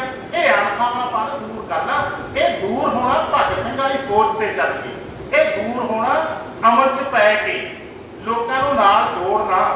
ਅੱਜ ਜਿਹੜੇ ਮਸਲੇ ਸਾਡੇ ਸਾਹਮਣੇ ਨੇ ਦੇਖਣ ਨੂੰ ਲੱਗ ਸਕਦੇ ਨੇ ਕਿਸੇ ਨੂੰ ਵੀ ਇਹ ਮੇਰਾ ਮਸਲਾ, ਕਿਸਾਨ ਕਹਿੰਦਾ ਇਹ ਮੇਰਾ ਮਸਲਾ, ਮਜ਼ਦੂਰ ਕਹਿੰਦਾ ਇਹ ਮੇਰਾ ਮਸਲਾ, ਕੋਈ ਹੋਰ ਤਬਕਾ ਉੱਠਦਾ ਠੇਕੇ ਵਾਲਾ ਕਹਿੰਦਾ ਮੇਰਾ ਮਸਲਾ। ਨਹੀਂ, ਮਸਲੇ ਸਭਨਾਂ ਦੇ ਸਾਂਝੇ, ਜਿਉਣ ਦੇ ਮਸਲੇ ਨੇ, ਆਜ਼ਾਦੀ ਨਾਲ ਜਿਉਣ ਦੇ। ਉਹਦੇ ਵਿੱਚ ਹੀ ਨੇ ਚੀਜ਼ਾਂ ਉਪਜੀਵਕਾ ਦੀਆਂ ਵੀ, ਰੋਜੀ ਰੋਟੀ ਦੀਆਂ ਵੀ। ਇਸ ਕਰਕੇ ਰੋਜੀ ਰੋਟੀ ਦਾ ਮਸਲਾ ਬਣਿਆ ਹੋਇਆ ਤੇ ਆਉਣ ਵਾਲੇ ਦਿਨਾਂ 'ਚ ਇਹਨੇ ਹੋਰ ਵੱਡੀ ਪੱਧਰ ਤੇ ਭਖਣਾ ਇਸ ਮਸਲੇ ਨੇ, ਕਿਉਂਕਿ ਸਰਕਾਰ ਨੇ ਉਹ ਸਾਰੇ ਕਦਮ ਲੈ ਲਏ ਜਿਹੜੇ ਉਹਨੂੰ ਲੱਗਦਾ ਕਿ ਹੁਣ ਉਹਦੇ ਰਾਹ 'ਚ ਰੁਕਾਵਟਾਂ ਨਹੀਂ ਹੈਗੀਆਂ, ਰੁਕਾਵਟਾਂ ਦੂਰ ਕਰਨੀਆਂ ਉਹਨੇ। ਆਪੋਜੀਸ਼ਨ ਜਿਹੜੀ ਸੀਗੀ ਇਸ ਮੌਕੇ, ਚਾਹੇ ਕੇਂਦਰ ਦੀ ਗੱਲ ਕਰ ਲਓ ਚਾਹੇ ਸੂਬੇ ਪੰਜਾਬ ਦੀ ਗੱਲ, ਸਰਕਾਰਾਂ ਦੇ ਸਾਹਮਣੇ ਕੋਈ ਵਿਰੋਧ ਨਹੀਂ ਹੈ ਵਿਰੋਧੀ ਪਾਰਟੀਆਂ ਦਾ, ਜਿਹੜਾ ਅਕਸਰ ਹੋਇਆ ਕਰਦਾ। ਹੁਣ ਸਰਕਾਰਾਂ ਨਾਲ ਲੋਕਾਂ ਦਾ ਵਿਰੋਧ ਸਿੱਧਾ। ਹੁਣ ਇਸ ਮੌਕੇ ਲੋਕਾਂ ਦਾ ਸਾਮਰਾਜ ਨਾਲ ਵੀ ਟਕਰਾਅ ਸਿੱਧਾ ਤੇ ਲੋਕਾਂ ਦਾ ਜ਼ਮੀਰਦਾਰੀ ਨਾਲ ਵੀ ਟਕਰਾਅ ਸਿੱਧਾ। ਇਹ ਦੋਨੇ ਚੀਜ਼ਾਂ ਐ ਨਹੀਂ ਕਰ ਸਕਦੇ ਆਪਾਂ ਵੀ ਆਹ ਪਹਿਲਾਂ ਕਿਹਾ ਪਿੱਛੋਂ, ਇਕੱਠੀਆਂ ਹੀ ਰਲਦੀਆਂ ਚੱਲਣ ਵਾਲੀਆਂ ਨੇ। ਨਾਰੇ ਸਾਡੇ, ਸਾਡੀਆਂ ਮੰਗਾਂ ਸਾਡੀਆਂ ਉਹੀ ਜਿਹੀਆਂ ਜਿਹੜੀਆਂ ਅੱਜ ਜਿੱਥੇ ਅਸੀਂ ਅੱਜ ਖੜੇ ਹਾਂ, ਤੁਰਨਾ ਤਾਂ ਇੱਥੋਂ ਹੀ ਪਊਗਾ। ਇਸ ਕਰਕੇ ਇੱਥੋਂ ਹੀ ਉਹ ਮੰਗਾਂ ਨੂੰ ਚਲਾਉਣਾ, ਹਟਾਉਣਾ। ਬਈ ਜਿਹੜੇ ਸਾਮਰਾਜ ਤੇ ਸੱਟ ਪੈਂਦੀ ਹੋ, ਜਿਹੜੀ ਜ਼ਗੀਰਦਾਰੀ ਤੇ ਸੱਟ ਪੈਂਦੀ ਹੋਈ, ਕਿਉਂਕਿ ਨਾਰਾ ਇਹ ਉੱਤਰਨਾ ਸਾਡੇ ਮਗਲੇ ਬੁਲਾਰੇ ਨੇ ਉਭਾਰਨਾ ਨਾਰਾ, ਬਈ ਸਾਮਰਾਜ ਨੂੰ ਕੱਢਣਾ, ਜ਼ਗੀਰਦਾਰੀ ਨੂੰ ਖਤਮ ਕਰਨਾ। ਇਹ ਸਾਂਝਾ ਸਟਰਗਲ ਇਹ ਬਣਨੀ ਹੈ। ਇਹਦੇ 'ਚ ਉਹ ਮੰਗਾਂ ਜੁੜਦੀਆਂ ਨੇ ਸਾਡੀਆਂ। ਤੁਸੀਂ ਕਿਸੇ ਮੰਗ ਤੇ ਨਿਗਾਹ ਮਾਰ ਦਿਓ, ਤੁਹਾਡੇ ਖੇਤੀ ਕਾਨੂੰਨ ਆਏ ਕਿਸਾਨਾਂ ਦੇ, ਮਜ਼ਦੂਰਾਂ ਦਾ ਲੇਬਰ ਕੋਡ ਆਇਆ, ਬੇਰੁਜ਼ਗਾਰਾਂ ਵਾਸਤੇ ਭਰਤੀ ਬੰਦ ਹੋਈ, ਠੇਕਾ ਮੁਲਾਜ਼ਮਾਂ ਵਾਸਤੇ ਰੈਗੂਲਰ ਨਾ ਕਰਨ ਦੀ ਨੀਤੀ ਬਣੀ। ਇਹ ਸਾਮਰਾਜ ਦੀਆਂ ਹਦਾਇਤਾਂ ਨੇ। ਉਹਨਾਂ ਨੇ ਕਿਹਾ ਹੋਇਆ ਬਜਟ ਘਾਟੇ ਘਟਾਓ, ਉਹਨਾਂ ਨੇ ਕਿਹਾ ਹੋਇਆ ਲੋਕਾਂ ਦੇ ਖਰਚਾ ਘਟਾਓ, ਤੁਸੀਂ ਇਸ ਪਾਸੇ ਲਾਓ। ਇਹ ਉਸ ਨੀਤੀ ਦਾ ਹਿੱਸਾ, ਇਹ ਉਸ ਨੀਤੀ ਦਾ ਹਿੱਸਾ ਜਿਹੜੀ 47 'ਚ ਤੈਅ ਹੋਈ ਅੰਗਰੇਜ਼ ਸਮਝੌਤੇ 'ਚ, ਜਿਸ ਨਹਿਰੂ ਹੋਰਾਂ ਨੇ ਇਹਨਾਂ ਨੇ ਸਮਝੌਤਾ ਕਰ ਲਿਆ। ਉੱਥੇ ਆ ਰੌਲਾ, ਉਹ ਧੋਖਾ ਹੋਇਆ ਲੋਕਾਂ ਨਾਲ। ਉਹ ਧੋਖੇ ਤੋਂ ਨਿਕਲਣਾ, ਲੋਕ ਮੋਰਚਾ ਪੰਜਾਬ ਇਸ ਗੱਲ ਵਾਸਤੇ ਜ਼ੋਰ ਲਾਉਂਦਾ ਆਪਾਂ ਉਸ ਧੋਖੇ ਤੋਂ ਨਿਕਲ। ਆਉਣਗੇ ਹੁਣ ਪਿੰਡਾਂ 'ਚ ਘਰਾਂ ਝੰਡੇ ਲੈ ਲੈ ਕੇ ਆਉਣਗੇ, ਤਿਰੰਗਾ ਲਾਓ। ਤਿਰੰਗਾ ਨਿਸ਼ਾਨੀ ਆ, ਦੇਸ਼ ਦੀ ਨਿਸ਼ਾਨੀ ਆ। ਤਾਂ ਤਿਰੰਗਾ ਕੋਈ ਹੋਊਗਾ ਜਜ਼ਬਾ ਕਿਸੇ 'ਚ, ਤੁਸੀਂ ਕਿਹੜੇ ਝੰਡਾ ਲਾਉਣਾ ਤਾਂ ਤੁਸੀਂ ਡਿਸਾਈਡ ਕਰਨਾ, ਲੋਕਾਂ ਨੇ ਡਿਸਾਈਡ ਕਰਨਾ। ਇਹ ਹਾਕਮਾਂ ਦਾ ਡਿਸਾਈਡ ਕੀਤਾ ਹੋਇਆ, ਉਹਨਾਂ ਦਾ ਫੈਸਲਾ ਕੀਤਾ ਹੋਇਆ ਕਿ ਮੰਨਣ ਦੀ ਗੱਲ। ਇਹ ਤਾਂ ਲੋਕਾਂ ਨੇ ਆਪਦੀ ਗੱਲ ਮਨਾਉਣੀ ਆ ਕਿ ਉਹ ਇਹਨਾਂ ਗੱਲਾਂ ਨੂੰ ਕਿਵੇਂ ਦੇਖਦੇ ਨੇ। ਆਜ਼ਾਦੀ ਨੂੰ ਆਜ਼ਾਦੀ ਦੇਖਦੇ ਨੇ, ਜਿਹੜੀ ਆਜ਼ਾਦੀ ਦਾ ਤਿਰੰਗਾ ਚੜਾਉਣ ਨੂੰ ਫਿਰਦੇ ਹੋ ਉਹ ਤਾਂ ਆਜ਼ਾਦੀ ਹੋਈ ਨਹੀਂ, ਉਹ ਤਾਂ ਤੁਸੀਂ ਸਾਡੇ ਨਾਲ ਧੋਖਾ ਕੀਤਾ। ਸਾਡੇ ਕੁਝ ਬੰਦਿਆਂ ਨੂੰ ਪਤਾ ਲੱਗ ਗਿਆ ਸੀ ਉਦੋਂ, ਉਹਨਾਂ ਨੇ ਜਾਨਾਂ ਵੀ ਵਾਰੀਆਂ, ਜਾਇਦਾਦਾਂ ਵੀ ਵਾਰੀਆਂ, ਲੜੇ ਵੀ, ਉਹ ਲੋਕਾਂ ਨੂੰ ਚੇਤਨ ਵੀ ਕੀਤਾ, ਲੋਕਾਂ ਨੂੰ ਤਿਆਰ ਵੀ ਕੀਤਾ, ਪਰ ਨਹੀਂ ਹੋ ਸਕਿਆ। ਹੋਇਆ ਨਹੀਂ ਇਸ ਕਰਕੇ ਕਿ ਦੇਸ਼ ਦੇ ਅੰਦਰ ਸਮਝੌਤਾ ਕਰਨ ਵਾਲੇ ਗਦਾਰਾਂ ਨੇ ਗਦਾਰੀ ਕੀਤੀ। ਜਿਹੜੇ ਲਹਿਰਾਂ ਦੇ ਅਗਵਾਨੂ ਸੀਗੇ, ਜਿਨ੍ਹਾਂ ਤੋਂ ਆਪ ਸੀ ਕੁਝ, ਜਿਨ੍ਹਾਂ ਨੇ ਪੜ੍ਹਿਆ ਹੋਇਆ ਸੀ ਕਿ ਮਜ਼ਦੂਰ ਜਮਾਤ ਦਾ ਰਾਜ ਹੀ ਸਾਰੀਆਂ ਦੁੱਖਾਂ ਦਾ ਦਾਰੂ ਆ, ਮਸਲਾ ਹੱਲ ਹੋ ਸਕਦਾ, ਉਹਨਾਂ ਨੇ ਵੀ ਇਹ ਗੱਲ ਜੋੜੀ ਨਹੀਂ। ਜਿਹੜੀ ਲਹਿਰ ਸਮੁੰਦਰੀ ਫੌਜ ਦੇ ਫੌਜੀਆਂ ਨੇ ਬਗਾਵਤ ਕਰਕੇ ਸਾਹਮਣੇ ਲਿਆਂਦੀ, ਜਿਹੜੀ ਤਰਗਾਨਾਂ ਦੇ ਕਿਸਾਨਾਂ ਨੇ ਲਿਆਂਦੀ, ਜਿਹੜੀ ਸਟੀਲ ਮਿੱਲਾਂ ਤੇ ਕੱਪੜਾ ਮਿੱਲਾਂ ਦੇ ਮਜ਼ਦੂਰਾਂ ਨੇ ਸਾਹਮਣੇ ਲਿਆਂਦੀ, ਜਿਹੜੀ ਛੋਟੇ ਛੋਟੇ ਬੱਚਿਆਂ ਨੇ ਤੇ ਪ੍ਰਾਇਮਰੀ ਅਧਿਆਪਕਾਂ ਨੇ ਸਾਹਮਣੇ ਲੈ ਕੇ ਆਏ, ਜਿਹੜੀ ਪੁਲਿਸ ਨੇ ਹੜਤਾਲਾਂ ਕਰਕੇ ਲੋਕਾਂ ਦੇ ਸਾਹਮਣੇ ਗੱਲਾਂ ਲਿਆਂਦੀਆਂ, ਉਹ ਗੱਲਾਂ ਨੂੰ ਆਮ ਲੋਕਾਂ ਨਾਲ ਜੋੜ ਨਹੀਂ ਸਕੀ ਉਹ ਪਾਰਟੀ। ਜੇ ਇਹੀ ਗੱਲ ਕਹਿੰਦੇ ਆ, ਅੱਜ ਵੀ ਆਪਣੇ ਸਾਹਮਣੇ ਖਿਲਾ ਪਿਆ ਹੈ, ਅੱਜ ਵੀ ਕੋਈ ਜਿਹੀ ਸ਼ਕਤੀ ਹੈ ਨਹੀਂ ਵੀ ਸਾਹਮਣੇ ਨਹੀਂ ਹੈਗੀ। ਕਰਦੇ ਆ ਨੇ ਜਥੇਬੰਦੀਆਂ ਕੁਝ ਕੋਸ਼ਿਸ਼ ਵੀ ਆਓ ਆਪਾਂ ਸਾਂਝਾ ਕਰੀਏ ਕਿ ਕਿਸਾਨ ਮਜ਼ਦੂਰ ਲੜਦੇ ਨੇ, ਕਦੇ ਠੇਕੇ ਵਾਲੇ ਇਕੱਠੇ ਹੋ ਜਾਂਦੇ ਨੇ, ਕਦੇ ਮਾਸਟਰਾਂ ਦੀ ਹਮਾਇਤ ਤੇ ਕਿਸਾਨ ਜਾਂਦੇ ਨੇ, ਕਦੇ ਕਿਸਾਨਾਂ ਦੀ ਹਮਾਇਤ ਤੇ ਲੋਕ ਆਉਂਦੇ ਨੇ। ਇਹ ਚੱਲਦਾ ਹੈ ਕੰਮ, ਪਰ ਵੀ ਜਿੰਨਾ ਚਿਰ ਉਹ ਚੀਜ਼ ਨਹੀਂ ਵਿਚਦੇ, ਜਿਹੜੀ ਚੀਜ਼ ਨੇ ਇਕੱਠਿਆਂ ਕਰਨਾ ਹੁੰਦਾ, ਜਿਹੜੀ ਚੀਜ਼ ਨੇ ਬੁੱਝਣਾ ਹੁੰਦਾ, ਉਹਦੀ ਗੈਰ ਹਾਜ਼ਰੀ 'ਚ ਅਜੇ ਚੀਜ਼ਾਂ ਇਹੋ ਜਿਹੀਆਂ ਰਚਣਗੀਆਂ ਇਹਨੂੰ ਆਪਾਂ ਹੀ ਕਾਇਮ ਕਰਨਾ ਇਹਨਾਂ ਚੀਜ਼ਾਂ ਨੂੰ, ਤੇ ਇਹਨਾਂ ਚੀਜ਼ਾਂ ਦਾ ਲੜ ਫੜਾਂਗੇ ਜੇ ਆਪਾਂ ਕਈ ਇਹ ਗੱਲ ਬੁੱਝਾਂਗੇ ਕਿ ਅਸਲ 'ਚ ਲੜਾਈਆਂ ਤਾਂ ਲੜਾਈਆਂ ਹੀ ਹੁੰਦੀਆਂ ਨੇ। ਲੜ ਤਾਂ ਹੁਣ ਵੀ ਬਹੁਤ ਸਾਰੇ ਲੋਕ ਰਹੇ, ਬਹੁਤ ਜਥੇਬੰਦੀਆਂ ਨੇ, ਬਹੁਤ ਪਾਰਟੀਆਂ ਵੀ ਹੈਗੀਆਂ ਜਿਹੜੀਆਂ ਲੜਨ ਦਾ ਦਾਅਵਾ ਕਰਦੀਆਂ ਨੇ। ਲੜਾਈ ਉਦੋਂ ਵੀ ਚੱਲਦੀ ਸੀ, ਉਦੋਂ ਵਾਲੀ ਲੜਾਈ ਨੂੰ ਹੁਣ ਵਾਲੀ ਨਾਲ ਜੋੜ ਕੇ ਦੇਖਣ ਵਾਲਾ। ਉਦੋਂ ਵੀ ਦੋ ਧਰਾਵਾਂ ਸੀਗੀਆਂ ਜਿਨ੍ਹਾਂ 'ਚ ਟਕਰਾਅ ਸੀਗਾ ਆਪਸ ਵਿੱਚ। ਇੱਕ ਗਾਂਧੀ ਲਹਿਰ ਹੋਣਾ ਦੀ ਲਹਿਰ ਸੀ, ਇੱਕ ਭਗਤ ਸਿੰਘ ਹੋਣਾ ਦੀ ਲਹਿਰ ਸੀ। ਦੋਨਾਂ ਲਹਿਰਾਂ ਦਾ ਜਿਹੜੀ ਦੂਜੀ ਲਹਿਰ ਆ ਗਾਂਧੀ ਹੋਣਾ ਦੇ ਮੁਕਾਬਲੇ ਦੀ, ਉਹਦਾ ਉੱਪਰਵਾਂ ਚਿੰਨ੍ਹ ਜਿਹੜਾ ਉਹ ਭਗਤ ਸਿੰਘ ਬਣਿਆ। ਲਹਿਰ ਤਾਂ ਬਹੁਤ ਸਾਰੇ ਅੱਗੇ ਲੋਕਾਂ ਨੇ ਵੀ ਚਲਾਈ, ਪਰ ਭਗਤ ਸਿੰਘ ਉਹਨਾਂ ਲਹਿਰਾਂ ਦਾ ਸਿਰਮੌਰ ਹੋ ਕੇ ਮੂਹਰੇ ਆਇਆ ਵੀ ਆਹ ਇੱਕ ਰਾਹ ਇੱਕ ਵੱਖਰਾ ਐਸ ਸਰਮਾਏਦਾਰੀ ਵਾਸਤੇ ਐ ਸੋਚੋ, ਇਹਨਾਂ ਦਾ ਉਹਨਾਂ ਨਾਲ ਸਾਥ ਬਣ ਗਿਆ। ਉਹਦੇ ਬਾਰੇ ਆਹ ਦੇਖੋ, ਇਹ ਸਾਰੀਆਂ ਗੱਲਾਂ ਨੂੰ ਬਖਰੇਵਾ ਕੀਤਾ। ਉਹਦੀ ਲਹਿਰ ਦੇ ਵਿੱਚ ਹੀ ਸੀਗੇ ਕਰਤਾਰ ਸਿੰਘ ਸਰਾਭੇ ਹੋਣੀ, ਉਹਦੀ ਲਹਿਰ ਦੇ ਵਿੱਚ ਹੀ ਸ਼ਹੀਦ ਊਧਮ ਸਿੰਘ ਹੋਰੀ, ਜਿਹੜਾ ਫਾਂਸੀ ਵੇਲੇ ਤਖਤੇ ਤੋਂ ਇਹ ਬੋਲਦਾ ਊਧਮ ਸਿੰਘ ਕਿ ਬਈ ਤੇਰਾ ਇਰਾਦਾ ਕੀ ਸੀ? ਮੇਰਾ ਇਰਾਦਾ ਸਾਫ ਆ, ਬਰਤਾਨਵੀ ਸਾਮਰਾਜ ਦੀ ਕਬਰ ਤੇ ਭਾਰਤ ਦੀ ਆਜ਼ਾਦੀ ਦਾ ਝੰਡਾ ਚੜਾਉਣਾ ਸੀ। ਮੈਂ ਤਾਂ ਆਹ ਕੰਮ ਕਰਦਾ। ਹੁਣ ਕੋਈ ਕੁੱਤੇ ਜਿਹੜੇ ਬਦਲਾ ਲੈਣ ਗਿਆ ਇਹ ਆਇਆ ਕਰਕੇ ਉਹ ਸਾਫ ਸੀ ਉਹਦੀ ਗੱਲ। ਮੁੱਢ ਤੋਂ ਜਦੋਂ ਤੋਂ ਤੁਰਿਆ ਉਹ ਇਸ ਲਹਿਰ ਨਾਲ ਜੁੜਿਆ। ਜਦੋਂ ਪੁਲਿਸ ਨੇ ਫੜਿਆ ਉਹਦੇ ਝੋਲੇ ਚੋਂ ਕਿਤਾਬਾਂ ਵੀ ਉਹ ਮਿਲੀਆਂ ਜਿਹੜੀਆਂ ਭਗਤ ਸਿੰਘ ਉਹ ਵੀ ਪੜ੍ਹਦੇ ਨੇ। ਭਗਤ ਸਿੰਘ ਦੀ ਫੋਟੋ ਵੀ ਕੋਲੇ ਰੱਖਦਾ ਸੀ, ਜਿਵੇਂ ਭਗਤ ਸਿੰਘ ਕਰਤਾਰ ਸਿੰਘ ਸਰਾਭੇ ਦੀ ਰੱਖਦਾ। ਇਸ ਕਰਕੇ ਇਹ ਦੋ ਧਰਾਵਾਂ ਦੀ ਲੜਾਈ ਸੀ। ਇਹ ਧਾਰਾ ਨੂੰ ਅੱਜ ਵੀ ਉਨੇ ਹੀ ਜ਼ੋਰ ਨਾਲ ਲਿਜਾਣ ਦੀ ਲੋੜ ਆ। ਦੇਖੋ, ਕੋਈ ਮਤ ਸੋਚੇ ਵੀ ਜਿਹੜਾ ਕੋਈ ਮੁਲਕ ਨੇ ਆਜ਼ਾਦ ਹੋਣਾ, ਜਿਹੜਾ ਆਪਾਂ ਨੂੰ ਬਰਾਬਰਤਾ ਦਾ ਰਾਜ ਮਿਲਣਾ, ਜਿਹੜਾ ਆਪਾਂ ਨੂੰ ਸੱਚੀ ਆਜ਼ਾਦੀ ਆਉਣੀ ਆ, ਇਹ ਮੁਲਕ ਪੱਧਰ ਦਾ ਹੀ ਮਾਮਲਾ ਹੈ। ਕਿਸੇ ਇੱਕ ਅੱਧੇ ਸੂਬੇ ਦਾ ਮਾਮਲਾ ਨਹੀਂ, ਕਿਸੇ ਇੱਕ ਅੱਧੇ ਧਰਮ ਦਾ ਮਾਮਲਾ ਨਹੀਂ, ਕਿਸੇ ਇੱਕ ਅੱਧੀ ਕੌਮ ਦਾ ਮਾਮਲਾ ਨਹੀਂ। ਇਹ ਸਾਰੇ ਮੁਲਕ ਦਾ ਮਾਮਲਾ। ਮੁਲਕ ਪੱਧਰ ਤੇ ਸੋਚਦੇ ਹੋ, ਜਿਵੇਂ ਕਿਸਾਨ ਲਹਿਰ ਨੇ ਪਿਛਲੇ ਦਿਨਾਂ 'ਚ ਦਿੱਲੀ ਦੇ ਵਿੱਚ ਕੀਤਾ, ਮੁਲਕ ਪੱਧਰਾ ਘੋਲ ਬਣਾਇਆ। ਉੱਥੇ ਬਥੇਰੀਆਂ ਵਿੱਚ ਗੱਲਾਂ ਆਉਂਦੀਆਂ ਸੀਗੀਆਂ ਵੀ ਨਹੀਂ ਇਹ ਸਾਡਾ, ਪਰ ਨਹੀਂ ਐ ਨਹੀਂ ਹੋਇਆ। ਮੁਲਕ ਪੱਧਰ ਦਾ ਹੁੰਦਾ ਤਾਂ ਮੁਲਕ ਪੱਧਰ ਦਾ ਹੀ ਬਣਾਉਣ ਦੀ ਲੋੜ ਆ। ਅੱਜ ਮੁਲਕ ਪੱਧਰ ਤੇ ਸੋਚੀਏ ਕਿ ਮੁਲਕ ਪੱਧਰ ਦੇ ਉੱਤੇ ਕਿਹੋ ਜਿਹੀਆਂ ਲਹਿਰਾਂ ਚੱਲ ਰਹੀਆਂ, ਉਹਨਾਂ ਨਾਲ ਕਿਵੇਂ ਸਾਂਝ ਪਾਈਏ। ਅਜੇ ਤਾਂ ਆਪਾਂ ਪਤਾ ਨਹੀਂ ਕਿਵੇਂ ਜੇ ਪੂਰੀ ਗੱਲ, ਅਜੇ ਤਾਂ ਆਪਾਂ ਵੀ ਕਈ ਵਾਰੀ ਐ ਜੇ ਹੋ ਜਾਂਦੇ ਆ ਵੀ ਐਸ ਸਟੇਜ ਤੇ ਇਹਨੇ ਬੋਲਣਾ, ਇਹਨੇ ਨਹੀਂ ਬੋਲਣਾ। ਅਜੇ ਤਾਂ ਕਈ ਗੈਪ ਨੇ ਆਪਣੇ, ਇਹ ਗੈਪ ਵੀ ਦੂਰ ਕਰਨੇ ਨੇ ਆਪਾਂ। ਇਸ ਕਰਕੇ ਲਹਿਰ ਜਿਹੜੀ ਇਸ ਤਰ੍ਹਾਂ ਦੀ ਬਣੂਗੀ, ਜਿਹੜੀ ਮੁਲਕ ਪੱਧਰੀ ਲਹਿਰ ਨਾਲ ਆਪਦੀ ਸਾਂਝ ਬਣਾਊਗੀ। ਅੱਜ ਚਾਹੇ ਆਪਾਂ ਕਹਿੰਦੇ ਆ ਵੀ ਕੋਠਾਵਾਂ ਦੇ ਬਹੁਤ ਅੱਗੇ ਆ ਲਹਿਰ, ਕੋਠਾਵਾਂ ਦੇ ਬਹੁਤ ਪਿੱਛੇ ਆ, ਇਹ ਬੈਲੈਂਸ ਬਣਾਉਣਾ। ਜਿਹੜੇ ਚੇਤਨ ਹਿੱਸੇ ਨੇ ਅੱਡ-ਅੱਡ ਫਰੰਟਾਂ ਤੇ, ਚਾਹੇ ਕਿਸਾਨ ਫਰੰਟ ਆ, ਮਜ਼ਦੂਰ ਫਰੰਟ ਆ, ਮੁਲਾਜ਼ਮ ਫਰੰਟ ਆ, ਬੇਰੁਜ਼ਗਾਰ ਫਰੰਟ ਆ, ਜਿਹੜੇ ਅੱਡ-ਅੱਡ ਹਿੱਸੇ ਨੇ, ਇਹਨਾਂ ਹਿੱਸਿਆਂ 'ਚ ਜਿਹੜੇ ਚੇਤਨ ਹਿੱਸੇ ਨੇ ਉਹਨਾਂ ਦੀ ਜ਼ਿੰਮੇਵਾਰੀ ਹੈ, ਉਹਨਾਂ ਨੇ ਕੰਮ ਕਰਨਾ। ਜਿੰਨਾ ਚਿਰ ਅਜੇ ਉਹ ਸੋਚੀ ਸਿਆਸਤ ਵਾਲੀ ਸੋਚੀ ਅੱਗੇ ਨਹੀਂ ਆਉਂਦੀ, ਕੋਈ ਇਸ ਚੀਜ਼ ਨੂੰ ਇਕੱਠਿਆਂ ਕਰਨ ਵਾਲੀ, ਤੇ ਇੱਥੋਂ ਅੱਗੇ ਚਾਹੇ ਅੱਜ ਉਹਨਾਂ ਦਾ ਹਮਲਾ ਹੋਰ ਰੂਪ 'ਚ ਅਜੇ ਉਹ ਕਾਨੂੰਨਾਂ ਦਾ ਹਮਲਾ ਲੈ ਕੇ ਆਉਂਦੇ, ਗੁੰਡਾਗਰਦੀ ਦਾ ਹਮਲਾ ਕਿਤੇ ਲੈ ਕੇ ਆਉਂਦੇ। ਚਲਾਇਆ ਸੀ ਉਹਨਾਂ ਨੇ ਇੱਧਰ ਝਾਰਖੰਡ ਵਾਲੇ ਪਾਸੇ ਸਲਮਾ ਚੌਕ ਬਣਾ ਕੇ ਚਲਾਏ ਸੀ, ਉਹ ਵੀ ਚਲਾਉਂਦੇ ਨੇ। ਰਣਵੀਰ ਸਨਾਵਾ ਨੇ ਚਲਾਏ ਨੇ ਕਿਸਾਨਾਂ ਤੇ। ਬਿਹਾਰ ਦੇ ਵਿੱਚ ਕਿੰਨੇ ਹੀ ਕਿਸਾਨ ਮਾਰੇ, ਕਿੰਨੇ ਹੀ ਮਜ਼ਦੂਰ ਮਾਰੇ ਰਣਵੀਰ ਸਨਾਵਾ ਨੇ, ਰਾਜਾ ਮਹਾਰਾਜਿਆਂ ਦੀਆਂ ਸਨਾਵਾਂ ਨੇ। ਇਸੇ ਤਰ੍ਹਾਂ ਦਾ ਹੀ ਜਾਨੀ ਉਹ ਕਰਦੇ ਨੇ ਕਿਤੇ, ਪਰ ਅਜੇ ਪੰਜਾਬ ਦੇ ਅੰਦਰ ਇਹ ਮਾਹੌਲ ਨਹੀਂ ਬਣਿਆ। ਇਹ ਮਾਹੌਲ ਵੀ ਬਣ ਸਕਦਾ ਆਉਣ ਵਾਲੇ। ਇਹਦੇ ਲਈ ਵੀ ਲੋੜ ਪੈਣੀ ਆ ਕਿ ਆਪਣੀ ਸੁਰੱਖਿਆ ਆਪ ਕਰਨ ਲਈ ਕਿੰਨੇ ਤਿਆਰ ਆ, ਅਸੀਂ ਕਿੰਨੇ ਤਿਆਰ ਹੋਈਏ। ਇਸ ਗੱਲ ਤੇ ਵੀ ਲੋੜ ਪਾਉਣਾ ਪੈਣਾ ਆਪਾਂ ਨੂੰ। ਤਾਂ ਜੇ ਆਪਣੀ ਲਹਿਰ ਅੱਗੇ ਵਧਾਉਣੀ ਆ ਤਾਂ ਸੁਰੱਖਿਆ ਦੀ ਵੀ ਲੋੜ ਪੈਣੀ ਆ। ਆਉਂਦੀਆਂ ਰਹਿੰਦੀਆਂ ਨੇ ਕਾਹੇ ਗੱਲਾਂ ਵੀ ਜੇ ਉਹ ਕਦੇ ਨਾ ਕਦੇ ਕਿਸੇ ਉਹੇ ਜਿਹੇ ਬੜਬੋਲਿਆਂ ਨਾਲ ਜੇ ਆਪਾਂ ਨੂੰ ਲੱਗਦਾ। ਹੁਣ ਜਿੰਨਾ ਪੰਜਾਬ 'ਚ ਮਾਹੌਲ ਬਣਿਆ ਹੋਇਆ, ਕੋਈ ਇੱਧਰ ਫਿਰਦਾ, ਕੋਈ ਬਦਮਾਸ਼, ਕੋਈ ਇੱਧਰ ਚੱਕੀ ਫਿਰਦਾ, ਇੱਧਰ ਗੈਂਗ ਵਾਰ ਕਹਿੰਦੇ ਆ ਜਿਹਨੂੰ, ਬਥੇਰਾ ਕੁਝ ਤੁਰਿਆ ਫਿਰਦਾ। ਉਹ ਕਦੋਂ ਇੱਧਰ ਨਾਲ ਟਕਰਾਅ ਬਣਾ ਲੈਣਾ, ਉਹ ਬਣਾ ਹੀ ਲਿਆ ਦਿੱਲੀ ਮੋਰਚੇ ਵੇਲੇ, ਬਣ ਹੀ ਸਕਦਾ ਹੁੰਦਾ। ਇਹੋ ਜਿਹੇ ਮਾਹੌਲਾਂ ਨੂੰ ਵੀ ਅਟੈਂਡ ਕਰਨ ਵਾਸਤੇ ਨਿਗਾਹ ਉੱਧਰ ਵੀ ਬਚਣੀ ਚਾਹੀਦੀ ਆ। ਕੋਈ ਉਹੀ ਕਮੇਟੀਆਂ ਜਿਹੜੀਆਂ ਸਾਡੀਆਂ ਸੁਰੱਖਿਆ ਵੀ ਕਰਨ, ਲਹਿਰਾਂ ਦੀਆਂ, ਜਥੇਬੰਦੀਆਂ ਦੀਆਂ, ਆਗੂਆਂ ਦੀਆਂ, ਇਹ ਸੁਰੱਖਿਆ ਦੀ ਵੀ ਲੋੜ ਪੈਣੀ। ਇਸੇ ਲਈ ਵੱਧ ਕੇ ਅੱਗੇ ਇਸੇ ਸੁਰੱਖਿਆ ਕਮੇਟੀਆਂ ਨੇ ਵਧਣਾ ਹੁੰਦਾ ਅੱਗੇ। ਇਹਨਾਂ ਦੀ ਅੱਗੇ ਲੜਾਈ 'ਚੋਂ ਭੇੜ 'ਚ ਪੈਣਾ ਹੁੰਦਾ, ਜਿਹੜਾ ਭੇੜ ਸੱਚੇ ਦੁਸ਼ਮਣਾਂ ਨਾਲ ਪੈਣਾ, ਜਿਨ੍ਹਾਂ ਨਾਲ ਸੱਚੇ ਦੁਸ਼ਮਣੀ ਆ। ਅਜੇ ਸਾਡੀ ਪਛਾਣ 'ਚ ਨਹੀਂ ਆਉਂਦੇ ਉਹ ਕਈ ਵਾਰੀ, ਸਾਨੂੰ ਉਹ ਪਛਾਣਨ ਦੀ ਲੋੜ ਆ। ਭਗਤ ਸਿੰਘ ਤਾਂ ਕਰ ਕੇ ਅੱਖਾਂ ਤੇ ਵੀ ਆਹ ਵੱਡੇ ਜ਼ਮੀਨਦਾਰ ਨੇ, ਆਹ ਵੱਡੇ ਸਰਮਾਏਦਾਰ ਨੇ, ਜਿਹੜੇ ਦਲਾਲ ਨੇ, ਤੇ ਇਹਨਾਂ ਦੇ ਨਾਲ ਜੁੜੀ ਹੋਈ ਅਫਸਰਸ਼ਾਹੀ ਆ, ਇਹ ਦੁਸ਼ਮਣ ਨੇ, ਇਹਨਾਂ ਨੂੰ ਲਾਈਨ ਖਿੱਚ ਕੇ ਲੜਨਾ। ਇਹ ਗੱਲ ਅਜੇ ਕਈ ਵਾਰੀ ਜਦੋਂ ਆਏ ਹੁੰਦੇ ਨੇ ਕਿਸੇ ਸਾਂਝੇ, ਉਦੋਂ ਆਪਾਂ ਨੂੰ ਕੁਝ ਝੁਕਣਾ ਕਰਨਾ ਪੈ ਜਾਂਦਾ ਕਈ ਥਾਵਾਂ ਤੇ। ਜਦੋਂ ਕਹਿੰਦੇ ਨਹੀਂ ਜਨਾਬ ਐ ਤਾਂ ਨਹੀਂ ਗੱਲ, ਇਹ ਜਨਾਬ ਹੀ ਅਸਲ 'ਚ ਉਹਨਾਂ ਦੀ ਚੜ੍ਹਾਈ ਆ।